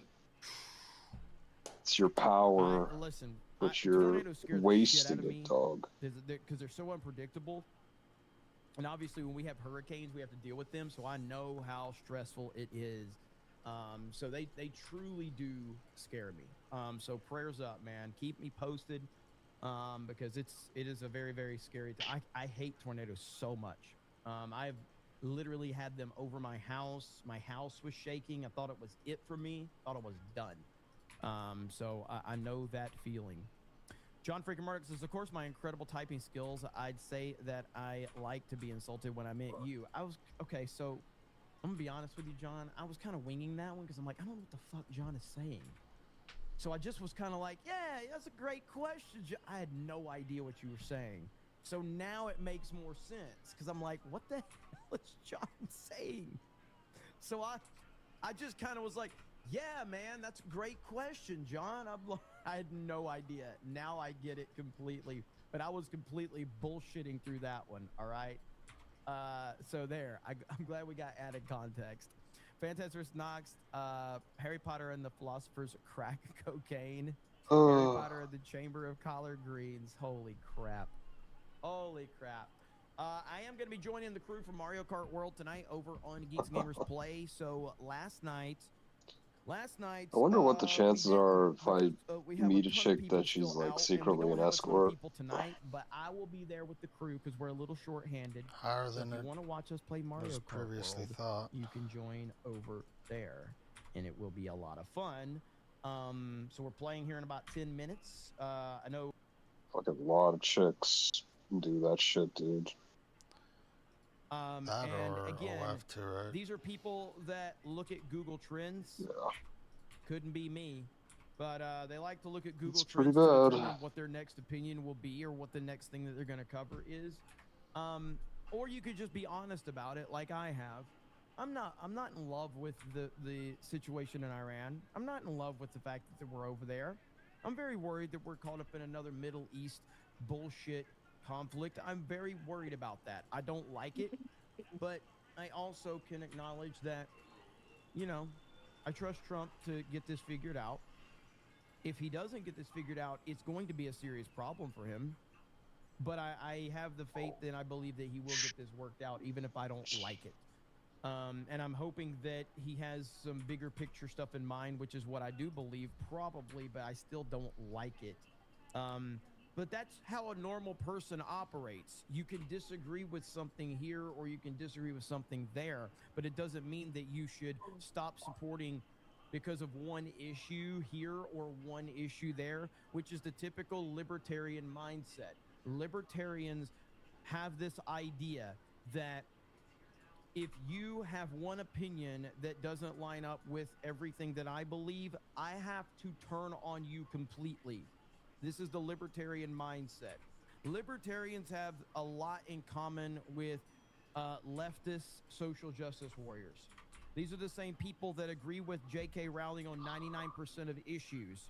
But because J.K. Rowling disagrees with them on the trans issue, these people that agree with her on 99% of issues have completely turned on her, and they want her career to be over. They want her done. They want her canceled. They want her to be stripped of every single accomplishment she's ever had. That is how libertarians act. This is why they can't get along in their own fucking party, much less make any actual national traction whatsoever. And so it's not overly surprising. Our good buddy, our good friend of the show, Tim Pool, actually covered it. Hi, Tim. Good to see you, buddy. Hope you're doing well. Here's Tim with the vague title trend on YouTube. Tim Pool, never somebody that chases YouTube trends, but here is Tim Pool with the vague title trend. He actually said it, guys. He actually said it. Let's hear what he actually said. No, Joe Rogan did not say all of MAGA are dorks. He did slam the MAGA dorks. And he said that there are many people in MAGA, a lot of dorks, and the genuine patriots have to tolerate them. Now, what I see here is, of course, a slow news cycle where everybody wants to put words in Joe's mouth because he represents the independents. And the truth be told is that independents are breaking. So it's a slow news cycle. We literally have a Middle Eastern conflict right now. Donald Trump is 24/7 news. You've got all of this stuff going on in the world, but Tim is going to blame this on a slow news cycle. It's probably because Joe Rogan's the biggest fucking podcaster in the world. It's probably because Joe Rogan supported MAGA, and now Joe Rogan is attacking MAGA. Maybe that has something to do with it. I don't know. Call me crazy. Or it could just be a slow news cycle. Away from Trump. Trump is enjoying massive support from Republicans, namely those who view themselves as MAGA Republicans. However, support among general Republicans is down according to all of the polls. Once again, latest poll I think shows is in the 70s among Republicans. There is a lot of skepticism over whether or not the Iran war is worth it. Now, I do want to say this. Hear me out, independents, and hear me out, moderates. We've had quite a bit of conversation over the issue of the Iran. King of Dixie says your ex-profile picture is cringe. You're an Auburn fan. I don't need to say anything else. You're an Auburn fan. The most relevant thing in your existence is look at 8 years ago when your team beat Alabama because you were cheating with Cam Newton. Okay? The fact that I can count higher than your national championship number speaks volumes about how much you suck. All right? It's not good when I can count higher than your national championship number. Get the fuck out. I'll leave that.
No.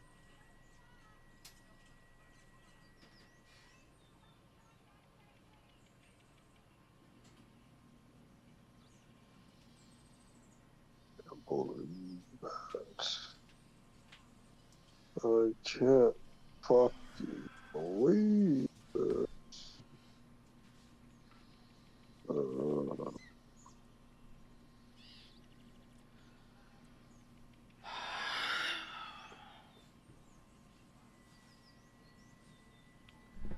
It's wonderful. When I try to straighten my leg when I'm standing, I feel something in the back of my knee. That's fucking amazing. The back of your knee. Yeah, like where my fucking hamstring tendons are. It's not fucking amazing, dude. Get out of here. Your hamstrings are too tight, Gary, I I'm guess. about to ban your ass too. Never Couldn't felt even spell tightness like roll that. the right way, Gary. What the fuck is this shit? Didn't even spell roll Oh, the so it's right a new way. feeling What the hell now? are we doing? Ron War. And this conversation that's going Oh, viral, fuck, bro. where How Joe many Rogan different says a lot things of are negative words, I'll play in a affecting you? second, was with Dave Smith. Crazy. And I'm seeing a I lot have, like, a of fucking Trump disease, supporters and degenerative conservatives saying, fucking why does he body keep having disease." Dave Smith on? Dave Smith again. Well, I like Dave Smith. I do. And I know there's a lot of people. You know, this is the weirdest space to be in. I like Milo. Okay, Milo says bad things. Well, I mean, look, yeah, Rogan's going to have on who he wants to have on. He's got his friends on. He's friends with Dave Smith. I don't really have a problem with that. You may not like Dave Smith, but Joe Rogan likes Dave Smith, and he brings him on. Like, I don't really see a problem with that. Things. Milo's been very good. He's been nice to me. He's been a friend. I'm not gonna attack people who are my friends because we disagree on things. I would never do that. I won't do it. And Dave Smith is also a friend. I'm not going to attack him over these things. And at the same time, Jack Posobiec is I mean, this is crazy, guys. I know everybody is sort of breaking apart in terms of how they view the world, but my friends were always allowed to disagree with me. They were always allowed to be critical, and I may be critical of things they do. Were they allowed to ask you about Eliza Blue and Jack Murphy? Tim? Just curious. I mean, were they allowed to ask you about Eliza Blue and Jack Murphy? Your chat certainly was not allowed to do that, Tim. Your chat certainly was not allowed to do that. But I got a lot of friends across the political spectrum. I'm entirely open to being friends with some of these liberals, but they're kind of crazy. So anyway, where we are right now is that Donald Trump campaigned on none of these wars. He did, however, he campaigned saying he'll never let Iran get a nuclear weapon. And so here we are. There's a big picture to this. And the big picture is that, if you didn't see my video from yesterday, Trump has done it. This is the final move on the chessboard. This is the most important strike for Trump. It's the Iran war. Trump has effectively isolated the global energy system. Yeah, I mean, listen, this is the biggest gamble Trump has ever made in his presidency. And like it or not, it really doesn't matter. This Iran situation will basically be his legacy. And that's a slippery slope, to be honest.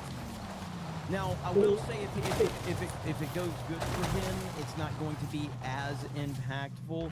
But if it goes negative for him, it will be very fucking bad for Trump. I'm assuming he knows that. I'm assuming that he's got a plan. But this is the biggest risk he has ever taken. And he is a risk taker. That's how he's gotten to the place where he's at.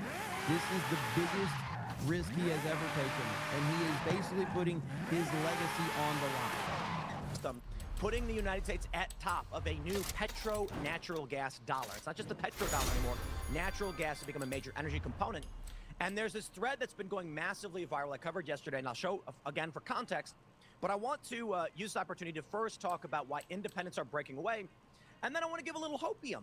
I'm not a big fan of these Middle Eastern wars. Not me. You know, I've got criticism because last week I said that if I could have voted for Dave Smith, I would have. And the point I'm making there is that this is one issue: the war with Iran. I don't imagine saying that you would have rather voted for Dave Smith than Donald Trump. What are you talking about, dude? Based on what? Based on what? Support going in. What I will say is I do support my country and my president, and we must win this. It sucks, right? We didn't want intervention.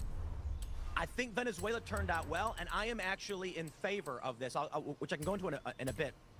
I lean away from these Middle Eastern interventions because of the abject failures that we've seen in the previous ones. That being said, I don't know if it's effective to go on my show and just root for our own destruction or failure in this capacity. Well, no, it's not. But, I mean, look, regardless of anything, like, everyone is not hardcore MAGA. Everybody is not. And we can often get caught up in our own little bubble online. Happens to me, happens to you, happens to everyone.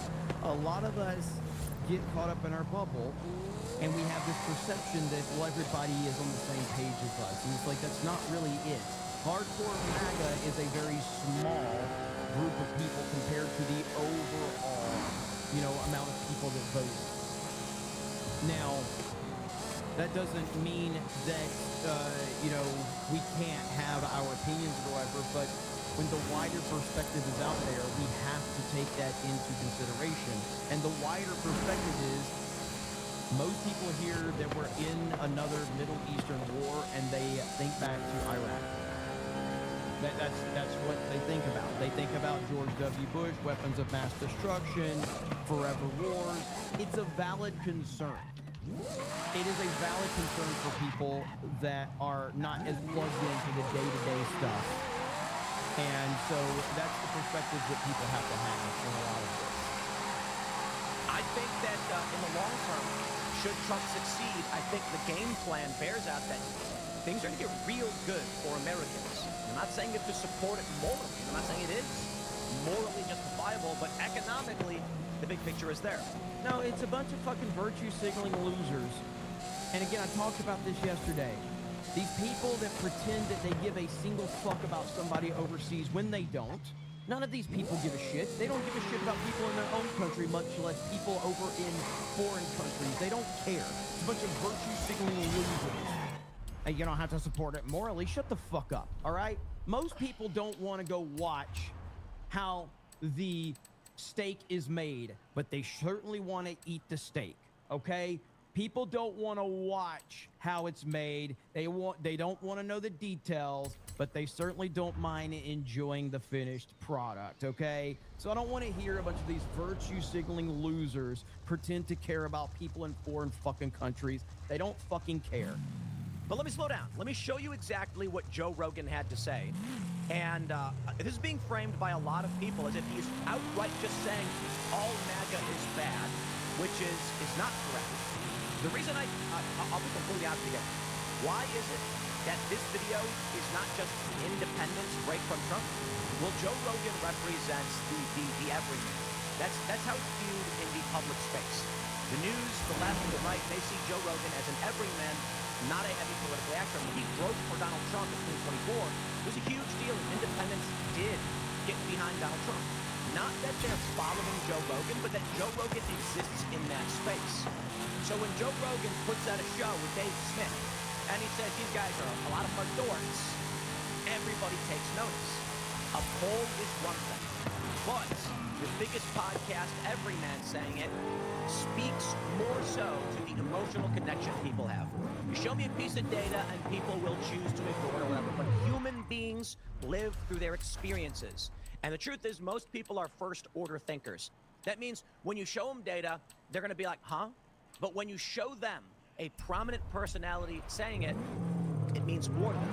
Now, maybe you're thinking, well, I wish that wasn't the case. That's dumb. Why do people follow that? That's the reality. That's why celebrities are paid to make endorsements, products, and publications. Here's the clip. You know the phrase, make America great again? I don't care. That phrase sucks. Here's the thing. Like, first of all, America is great. Make America greater, I'm down. But make America great again, and then it becomes a movement of a bunch of fucking dorks? Because a lot of them are dorks. A lot of them, these really weird, fucking uninteresting, unintelligent people that have got something they cling to, and there's a lot of people that are just real genuine patriots, and they're all lumped into this one group, and you got to accept the dorks too. Fuck. He's right. Come on. Who is this guy a dork? Is this guy a dork right here? Is this one of the guys you're talking about? Are you going to confront this guy next time he's on your show, Joe Rogan? Next time this guy shows up where he wears a hat that says Trump was right about everything, that's the definition of a MAGA dork right there.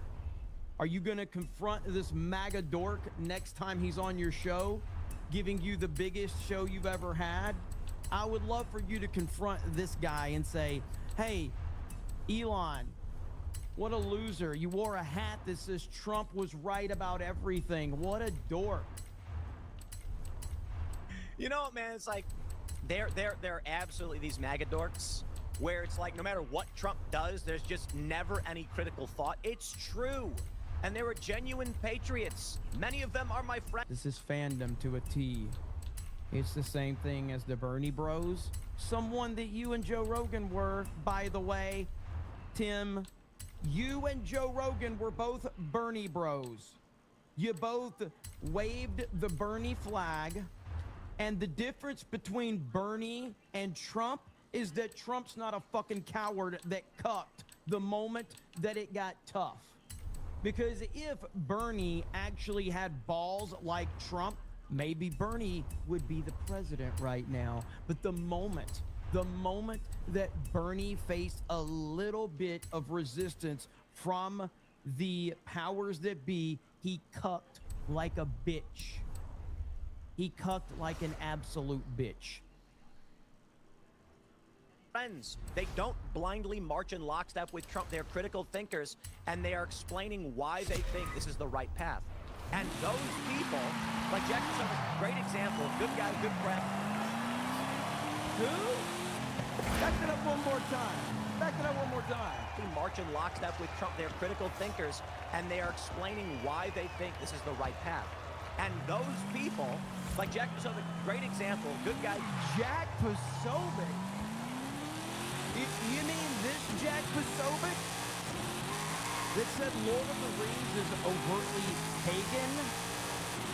Jack Posobiec, the guy that blocked me because I ratioed him when he said that the Tulsa King was woke. That Jack Posobiec? The Jack Posobiec that was just completely annihilated by Gary and said, I would say stick to political takes, but those suck too.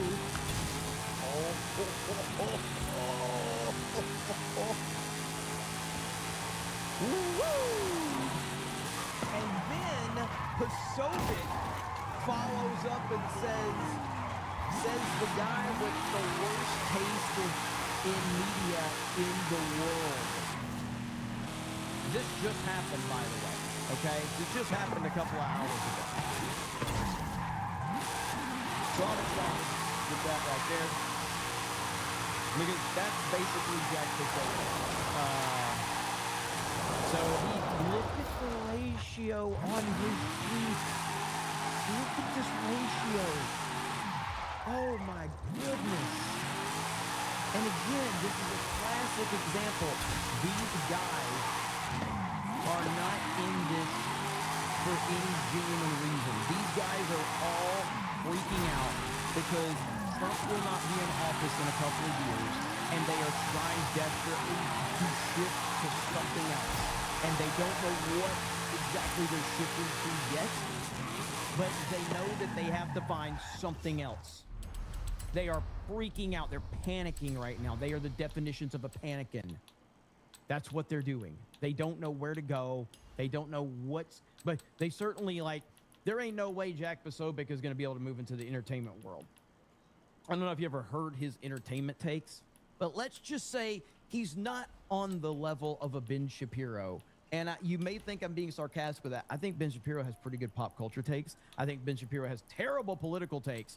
Posobiec has terrible political takes and terrible pop culture takes. Now, again, he has been a supporter of Trump for a long time, but since the Charlie Kirk assassination, Jack Posobiec has really shown his true colors. He really has.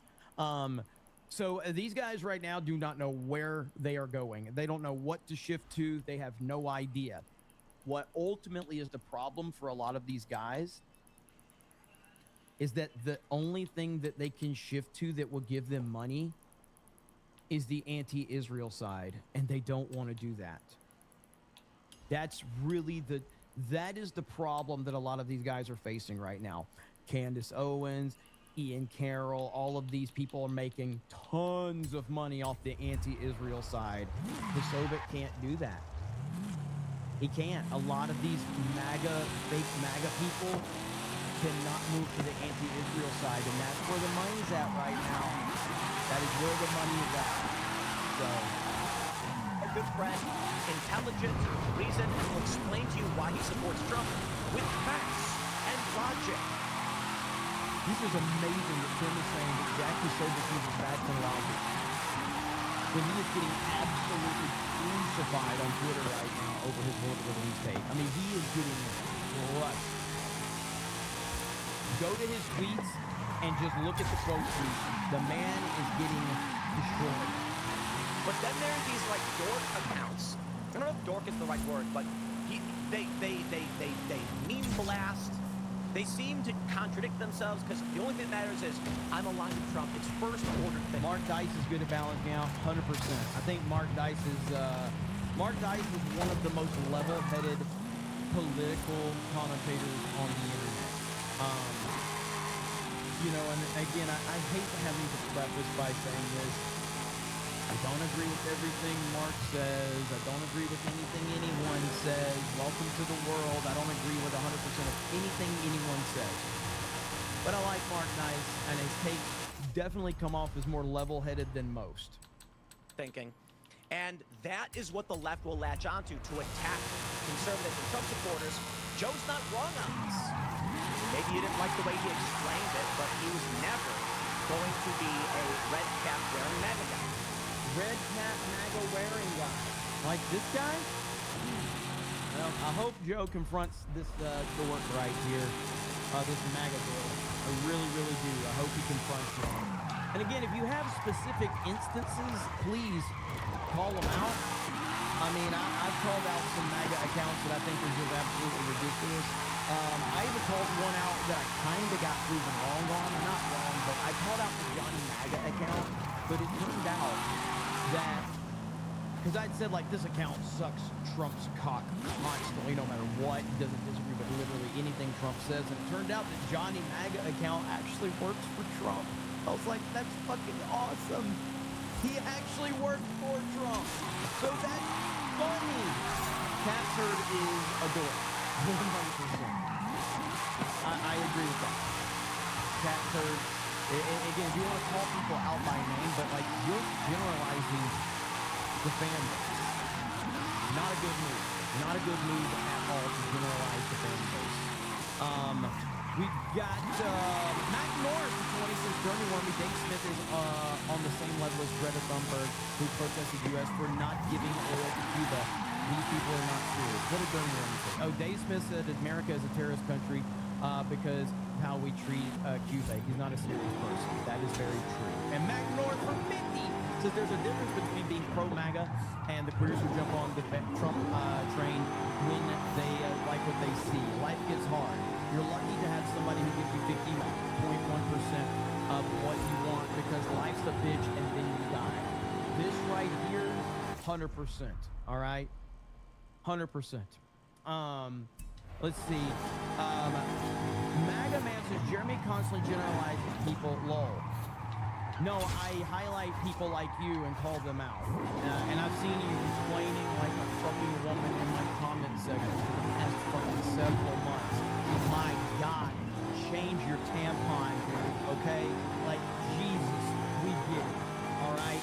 You are an unhappy female, but change your fucking tampon. Quit crying in my comment section. But anyway, thank you, Matty Norris. I appreciate it, brother.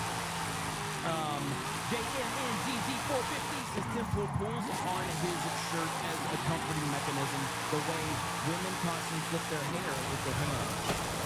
That's an autism. Holy shit. Hang on tonight. Oh, God. This channel is probably the biggest op. Have you ever wondered what kind of person can afford to give $500? Dude, if I was like... Obviously, I know, but if I didn't know, I would think that you're a bot account of mine in order for me to highlight, in order to get people to send me more super chats. I have nothing to do with this account. But holy shit. Like, I would, if I had not known a lot about this channel, I would...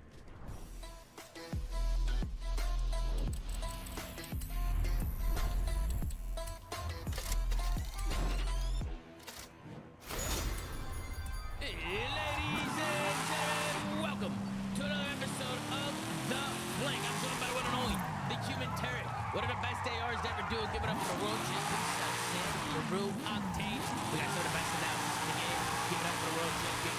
first, Duarte Parasite.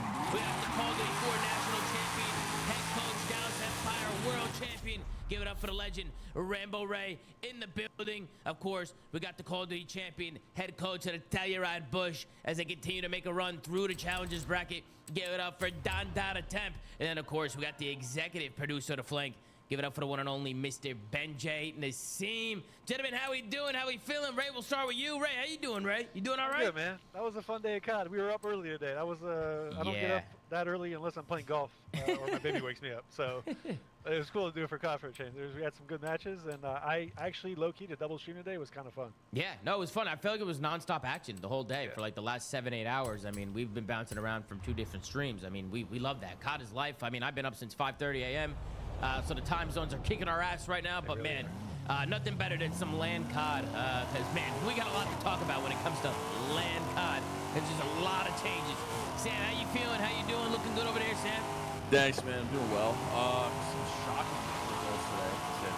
I'm excited to talk about it. It makes me feel like I don't know shit about anything, unfortunately, but we'll get into it. Yeah, we'll talk about it. Duarte, how you feeling? How you doing? Yeah, to add on to that, I think that's how Black Ops 7 has made all of us feel, dude. A lot of these matches, unpredictable, like teams that we expect to do well end up shit the bed. But nah, I'm good, man. Outside of the fact that I had to completely flip my sleep schedule, I've been going to bed around like 7 a.m., like streaming, and now I'm waking up at like 7, 8 a.m. So yeah, I'm in hell, but you know, I've watched some COD, play ranked, gotta play ranked later again. Like I'm just nonstop grinding, man. COD is indeed life, Tom. I love that, Duarte. Nothing better than some good old Call of Duty. What about you, Benjay? How you doing over there? How's the event over there? How's the venue? It's good. It's super packed for Friday. I don't know how John goes down, but it was pretty packed over here. It was pretty loud. And I agree with you guys. I have to say, I don't know what to think about fucking Call of Duty right now. Yeah, what's going on in the pit over there, Donnie? How's the pit been? A lot of noise over there? Does it smell like shit? No, it doesn't smell like shit. It's a different vibe, you know. Sorry. Last event they threw us in a hotel ballroom. This one, you know, we're here with the big boys, but I don't know. It was a lot going on over there today. Yeah, for sure. I saw you guys went last map with Abel plus Symbols, right? Plus the Stallion Symbols. Yeah, Symbols was cooking. Shout out to Symbols. The fans were chanting, like trying to talk to him, but he was actually frying. He kept fucking like two-piecing us and shit. But yeah, I got a warning map too. That's why I sound I'm a little irritated, just because like it's like you got a warning. I got a warning because there's a 4v1 and the guy's dead for sure. And I was like, fucking fly at him, he's trash. Like, and they're like, you can't say words to your team. It's like, I'm just a fucking mascot. I'm just a fucking fat mascot on the stage. Like, what am I here for? You know what I'm saying? Like, I can't say a fucking word. Welcome to the coaching life, Don Dada. Welcome to the coaching life. It's just so brain dead. Like, I'm not cheating. I'm not looking at their screen, telling them, oh, this guy's dojo. Like, I might as well go sit down. My feet hurt. I'm walking around. I'm a fucking water boy. Like, I don't know. I'm just a little agitated, to be fair. But the fans are saying way crazier shit. You know what I'm saying? Like, this guy was saying such shit. Temp, you're a big boy, and I'm just sitting there like with no headset. They were saying the fuck out. I'm so. Can we kick him out? Like, I'm getting checked the fuck out. This guy said, fuck you, because I wouldn't take a picture with him mid-series. Mid-series. These guys don't give a fuck here. Mid-series? This guy's literally behind me. Yo, Don, can I get a picture? I said, no. He said, fuck you. No, well, maybe they're drinking. Mid-series. Nah, they're drunk. They're definitely drunk out there, Don. They're drinking. They're having a good time, man. You know, I heard that. It's funny you say that, because they didn't have enough alcohol vending like in this arena. Bro, can I say one thing? I'm sorry. The cup, y'all ever order Chinese food? The thing that the wonton soup come in. Yeah, the wonton soup. That's a pint, brother. Bro, they are drinking beer out of wonton soup bowls. That's a pint, brother. You fucking big ass wonton soup canisters filled with beer. This being weird as hell. But oh shit. There is a good side of it. They are showing love and support. You know, they're loud, they're aggressive, but like at the end of the day, I'm getting a warning for saying child in the 4v1, and you guys are saying such shit. Yeah. How is the venue and everything like set up? Because obviously we're not there. I mean, it looks dope. I mean, the stage looks dope. Do you guys remember I was laid out last time we were here? Yeah, like 8 years ago when we were here. No. I remember. I actually do remember. I remember the garage in the back and everything. I remember everything. The basically behind me is just this is all just a normal major arena. So this whole river is just 5,000 seats of people. And then over by gets his next wall is the side station, which they didn't really like show much on broadcast. So it's like a normal side station, and then the pit. And then simply on the pit is all the 1-3-4 stations all on screens over them, so you're able to see like a little bit sitting area. They go to the stations. They're going to convert some of them to boys on stations tomorrow. And then on the other side, that is you know, obviously the Bush guys, Sean, and I said I had a replay today. He was setting up his wall for the ball. It looks packed, dude. It looks awesome. Yeah, I mean the UK fans always show out, man. I love how much energy and passion they bring to these events. I mean, I feel like that's like the difference sometimes when you go overseas. Man, they're loud, man. I love it, and they're drinking. I saw Adam Appenzel's tweet saying they need more booze in the venue because they're running out. I think they have more bars.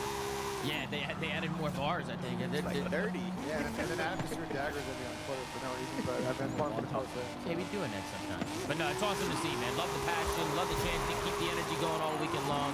You know, maybe we take it easy on non-dottle, doing the best out there. You know, but yeah, bro, I heard the pit was pretty crazy. The Stallions did their thing. Then they took down the top. They took down their number 4 seed today. They 3-0'd them, Lindsay's team. The Stallions they're making a run. I mean, they're making a run right now. So maybe we'll meet them. They played.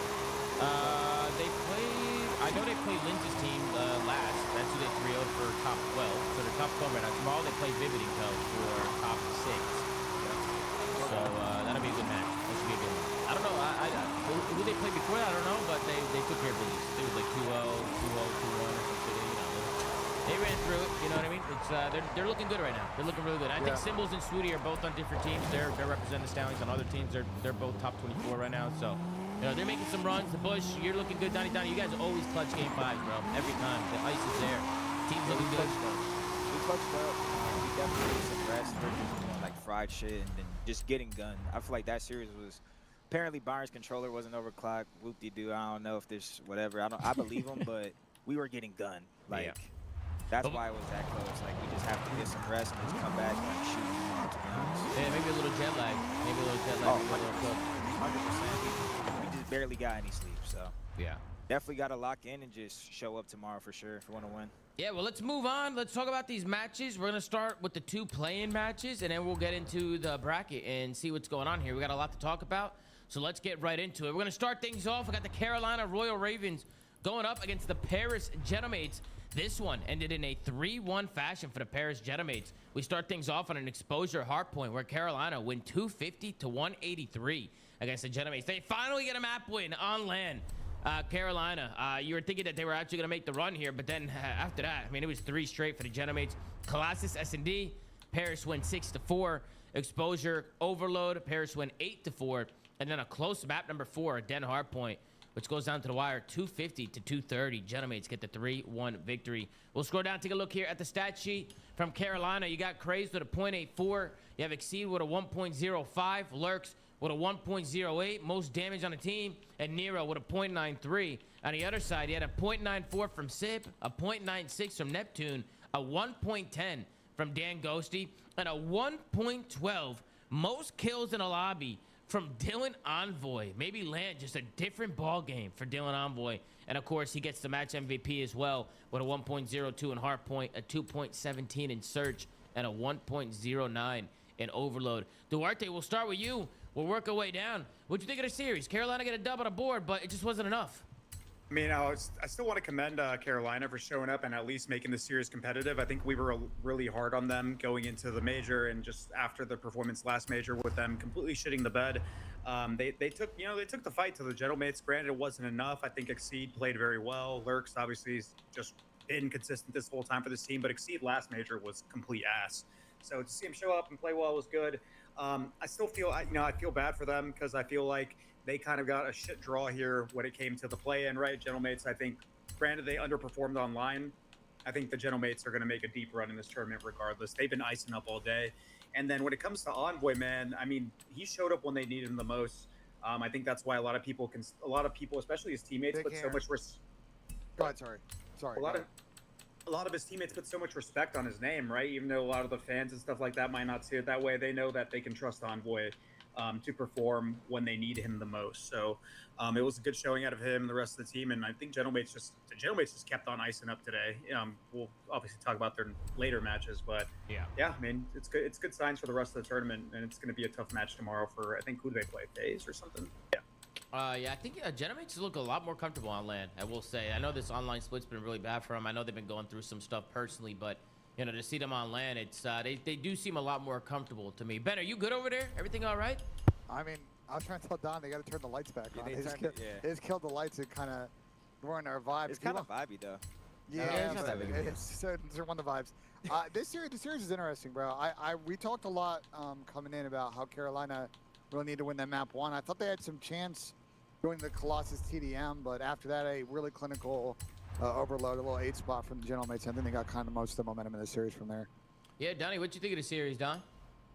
I actually got to catch this one. I mean, I said it before. I predicted it. It kind of sucks. It kind of what Chris said. Like, it does suck that they had to play mates round 1. I mean, the mates are just, you just look at the roster on paper. It's just, yeah, it's just a mismatch. One as expected. That's why I saw Exceed and Lurks duo it up in Challengers. They had smiles on their face. I was like, wait, didn't they lose today? But they went positive. So they went positive, so they're doing up in Challengers, you know, scouting new talent or some shit. I don't know what they got going on, but yeah, shout out to the mates. Hey, what's going on with you, Sam LaRue? What'd you think? What'd you think of the series? What'd you think about Carolina, Sam? I was a little worried for the mates after map 1. I can't lie to you. The venue seemed to be a little against them. There's some like UK French beef there, so I thought after they threw the lead for map 1, I thought it might get a little hairy. But yeah, what Chris said, they iced up, and then we'll talk about the second series. They did that again, but Dill played great. Obviously, everyone's been harping on him, calling him dog shit, and he needs to be dropped for the last like 4 weeks. So to see him come out and have a great series in the first series they play is a good sign for mates. I don't know if I'm really like as high on them as I was going into Major 1. I do think they're playing better, and, you know, LAN is obviously familiar to them, and they enjoy playing under the pressure and the lights and stuff like that. It's pretty obvious that they rise to the occasion, but I don't know if I really have the confidence in them to, like, make a final or really, like, push a deep run here. I think they're going to maybe get, like, a top 4, which is obviously a lot better than most people expected them after online, but on the side of Ravens, it is a tough draw. To fly overseas and play one fucking series is just unfortunate after having to go through like a grueler online qualification period to even show up to this to have the chance to play one best of 5. So I get where they're coming from with that, but you got to play who's in front of you, man, and they just didn't show up today. Lurks is disgusting. Lurks, bro. Lurks is fucking They need a free unbelievable. Lurks. His stock after this stage is good. That guy's gross. Absolutely. We also got the world champion, Call of Duty champion, Dylan Attach joining us on the flank. The flank is open to all the co-hosts, by the way, this weekend. We have a schedule just for like cameras and stuff, just for, you know, so we don't have nobody here and nobody shows up. But we, you know, if Pat joins or anybody wants to join, the call is free for the nub or anybody. If they want to join it, they're more than welcome to join up. But welcome to the show, Dill. Welcome to the show, Dylan Attach. It's good, Tom. How we doing, man? It was a great day of COD. It was a great day of COD. I mean, for this match, it was just kind of, we knew it was going to happen. It's just a land diff. Like, these guys have champions. As Civ would say, Envoy's the most accoladed on their team.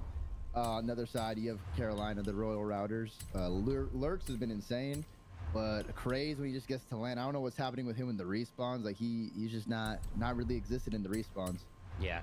Yeah, I think Lurks has definitely made a name for himself on this roster. I mean, Ray, I want to go to you. I mean, what do you think about this Carolina roster? What do you think about Lurks? What do you think about the Gentlemates? Go ahead, Ray. Floor is yours. I think it is frustrating for Ravens not to have a chance at the double Elam bracket. I feel like these guys, they're close. They're like not quite there, but they're close in terms of getting their feet under them. Yeah. There seems to be constantly just kind of like a lackluster performance from one of their players when they don't do well. Obviously, that's most teams will go through this, but it just seems like it's a musical chair now between a few players to which guy's not going to show up, which then in turn hurts them, because this was a close match. Yeah. And I feel like, honestly, like, I mean, like we talked about Envoy playing well, but I feel like Gentlemates have refound some of their efficient ways they had in Major 1. It really flourished in the match against Miami. We can talk about it a little later, but just in general, that was a hard out. Like, Carolina did not give that match away. I mean, a lot of people predicted them to Gentlemates to beat the Ravens, but the Ravens are good. So it's frustrating if we want to, like, I don't really want to push this conversation to format stuff, but in a world where Carolina had like maybe more of a chance this week to get into a few reps, I feel like we might have seen them make a push for at least compete against some of the best teams like they did here. Yeah. No, I mean, I feel like the format was fugazi a little bit, because even after Gentlemates won this series, they wanted to play Miami, who was, I mean, Miami was in like a blender, right? Like, they were cold going into it, and Gentlemates just came in and got a dub. I mean, people were kind of bitching a little bit about the format, which I think was pretty warranted, just the way that everything was set up. Ideally, you probably have a Thursday right? And probably like do some of these matches differently. I feel like Or the just format don't was even send the play-in teams.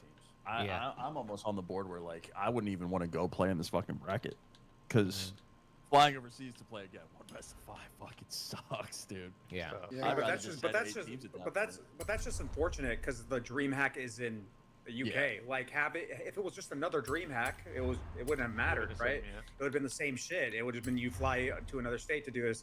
I think the main thing that they could have done to kind of avoid any sort of like format conflict here is they should have had a match after like the Gentlemate series, and Gentlemate shouldn't have played right away. I think that's like my only real complaint. I think they should have had a different team play.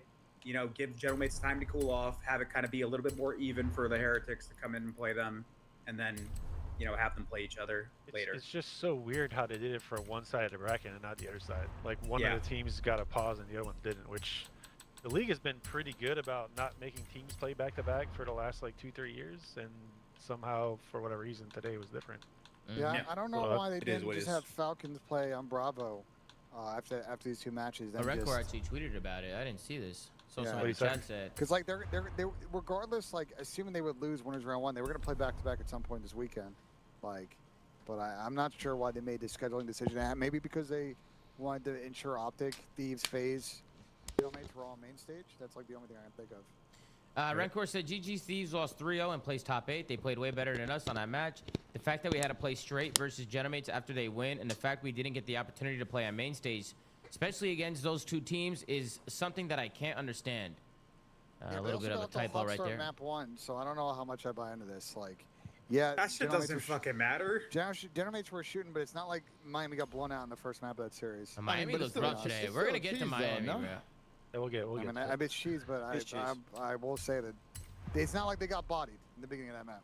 Yeah, something happened to Ben's cam. Ben's not in the frame anymore, Tom. Yeah, because Tom's got the crops where it's all good though. I can fix it. I'll fix it. Yeah. But what's next, guys? What's next for Carolina? I mean, what's next on the list for them? Like, does a team like this change? Like, they're in a tricky position here, right? Like, do you look and try and elevate? Like, maybe try and build around Lurks? I mean, I don't know what you think. I don't want to gas Lurks up too much because I feel like I'm biased. I feel like he's insane. I think his POV is fucking insane. I think he's disgusting. I feel like if you can get some good players around this guy, I think they can actually build a pretty good competitive team. And I feel like Major 1, Lurk showed out. He showed out again at Major 2. He's done it on land. He's doing it online. I mean, and I'm seeing him getting gassed now. I mean, I saw Formal gassing him. The chat's been gassing. Everybody's been gassing up his gameplay. I mean, what's next for Carolina? Do you try and build around Lurks? Do you make a change? Do you keep it going? I mean, what do you do? What do you do here with these guys? I think they should definitely look at a change. I just don't know if it should be a major one, just because I feel like with them being good online and like relatively consistent, that's like putting them ahead of so many teams right now that are struggling in general and that are kind of behind. And if they do, like, granted, the Ravens, obviously they want to win. Everyone does. Like, realistically setting their expectations to a point, they're kind of blessed with where they are now, especially looking at the past Ravens team. So they should try to definitely upgrade, but they got to somehow find a player that also helps them maintain a little bit of their like S&D prowess, because I feel like that's been a game mode they've been pretty good at. And I feel like Craze, granted, he might not have played good in this one. He's been pretty good at search and destroy for them. And I feel like he's probably the odd man out here because Nero, explosive potential, exceeds really good with the sniper, big key to their S&D usually, and then Lurks is fucking him. So like, I think Craze is just the odd man out here. I mean, what if you throw Nero back on a sub? And kind of do that. You know, put him back with Lurks, maybe do like a sub duo like that. I mean, I feel like Craze has had his moments though. You know, like these guys have all had their moments. Played bad at all. He hasn't played bad at all. Yeah. I just don't think he's like really a game changer for their team. I think he's good in search, bro. I feel like he's a big player in search for him. They have to find a way to maintain it. Yeah. Like he's been steady. He's had his good moments. They clearly, like when you listen to their, we didn't have any listeners today, but when you listen to their comms in previous matches, they all seem to be like working well as a team. If you like change that, you don't know exactly what you're going to get out of a new challenger player, which is where they would have to go make a change. And then there's still like a team like that, like we can agree from a budget standpoint, isn't dealing with the best teams or the top teams in the league. Like the goal will always be at the very least to make champs. They're in a good position right now to do that as long as they keep going forward. If you make a change with the amount of matches left where you don't have that much time to kind of readjust, because there are only what 10 online matches, 2 minors and 2 majors. If you don't do well, which to be fair, their online has been, I don't want to say the main reason I mean, It's not like they haven't got many points on land. They don't have any points on land, right? Well, there you go. They have one map win. So then their online prowess so far has been what's holding them up in that race. Like, you got to take advantage of that in some way. So I don't know. Like, it's hard to tell from an outside perspective because we don't know exactly what's going on within the camp at win or lose these matches. But from an outside perspective, I feel like they look pretty good as a team. They just need to find a way to be more consistent, which obviously consistency is a big word with every team in the league this year, except Optic maybe. But yeah, I'd be wary. I'd be wary about making a change. Go ahead, Chris. I just want to say the one thing they have for leverage when it comes to pulling challenger players, because it's not like they're a C9 situation where like people are going to decline them. I think they're in a good spot to make champs. They're not a bad team. They have leverage when it comes to being able to pick up good challenger players, in my opinion. So if there is somebody out there and you feel like it can upgrade your team, if they're a fucking good player, fucking make a pitch for it. You never know. They might be able to get somebody. I feel like if they don't at least look at the options, then they're kind of missing out, in my opinion, because I think they could definitely improve from a change. Yeah. I saw some people in the chat talking about the Dan Ghosty stair glitch. You think there's going to be any, maybe some problems with that? With some of the stuff that was going on today? I mean, I saw smokes coming from the LA Thieves camp. Are you talking about the picture of him and exposure overload? That's the one you're talking about? I think I think there was one where he was like laying on his back. That one's pretty blatant. I'm not gonna lie. Like, yeah, I just don't know. I mean, listen, I'm seeing GAs being broken left and right. I'm seeing snaking. I'm seeing pumps. I'm seeing stair glitching. LA Thieves threw 2 smokes in one map today. In one map. That was crazy. I didn't see it. I mean, Tom, you know it's all smoke and mirrors, no pun intended. We just don't know what's going to happen when that fucking group chat. So. But that's the issue with it.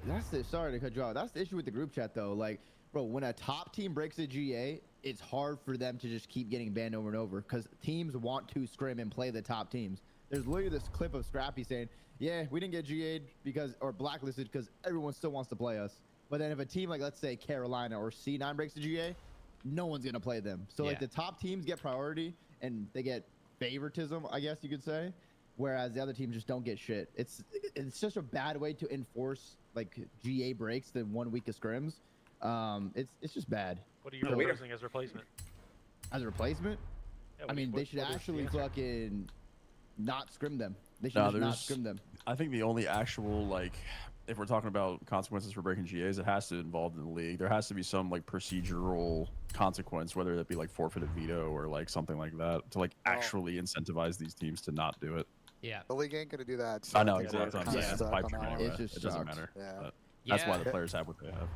I mean, they can't get fined, guys. I see people in the chat saying fine them. I mean, it's just that the GAs are not a league enforced thing, right? I mean, this is just something like players can't fine other players, right? I mean, outside of scrims, the only thing that players could do is like land warm-ups. It would be another one. Like you forfeit your warm-ups for the event that you go to next or something like that. Mm-hmm. They are in but person. Then again, if let's say one team doesn't get that, I know. Then you fuck another team. You have to play twice. It's just it's broke. I mean, they are in person. They could beat the fuck out of them. No, I'm just kidding. They could beat the fuck out of them. You know, they could have a little talky talk. You know, they could. All the teams could just surround the one team breaking GAs and be like, hey, what's going on here? You know what I mean? But you know, they're gonna have to find a way to enforce something or do something here. You know, because yeah, I definitely think it's chalk, man. I think it's gonna get worse. Like, I think we're seeing GAs being broken here or there, but I think as the year goes on, it's gonna get even worse. So we'll see. We'll see what happens. You know, that's up to the pro players, right? They're the ones who come up with the GAs. They're the ones who have to enforce it. So it really does just come down to them. I wonder what the GA chat's looking like. We'll see if we can get any updates for you guys on some of the GA shit. But any final thoughts on Carolina this event? We'll talk about Generates here later. But any final thoughts on Carolina? All right, we'll see what they do moving forward. See if they make any changes. But let's move on to the next one. We got Toronto Koi going up against the Vancouver Surge. This was another play-in match, and this one was a victory for the Toronto Koi. This one ended in a 3-1 finish. We start things off at a Den Hart point where Vancouver actually come out and win the first map. Same with the other play-in. It was the same here, right? The underdog here wins the first map. Vancouver 250 to 226 on a Den Hart point. Then we get to a raid S&D around 11. Toronto Koi closed that one out 6-5. Exposure overload was 8-0. So that wasn't even close. And then a Scar hard point where Toronto take them down 250 to 208 and get a 3-1 victory over Vancouver. We'll take a look here at the stat sheet. On the other side with Vancouver, I mean, we basically have a red carpet here. It was Gwyn saving them from that, but he had a 1.0 flat. You have a 0.78 from Capsule, a 0.98 from Lunars, and a 0.99 from TJ Haley. From Toronto, you got a 1.08 from Kleenex, a 1.14 from Jamie Insight, a 1.04 from Joe DeCeves, and a 1.05 from Kibbs. Match MVP could be Jamie with a 0.98 in Hardpoint, a 1.0 in Search, and a 1.71 in Overload. Donnie, I want to go to you. Obviously, Capsule, you know, he was on a bush. He gets thrown into this roster. They make the plan. They come to the event, and, you know, they lose here. They lose 3-1. Some struggles continue to come in from Vancouver. I mean, what do you think about this team now? What do you think's going on with Vancouver, and what do these guys got to do to get over this hurdle? What's going on with you guys? I don't know if they can do anything to get completely over the hump or the hurdle, but they do look slightly better, I guess. It's just not enough. It's just simply not enough. I think they probably need another change. I just don't know what change they need to do. They just need to change the way the team is built from the ground up. Maybe get rid of Glenn. Don't want to say it, but maybe whatever you have to do to just change the culture of the team. I just feel like you have to do it because Overload is a guaranteed loss for them. It's been a guaranteed loss for them. And the only way they can win a series right now is if someone randomly pops off. It's complete RNG. If someone just wakes up, it could be any of the four. If one of them just wake up and drop 100 kills in the series, then maybe they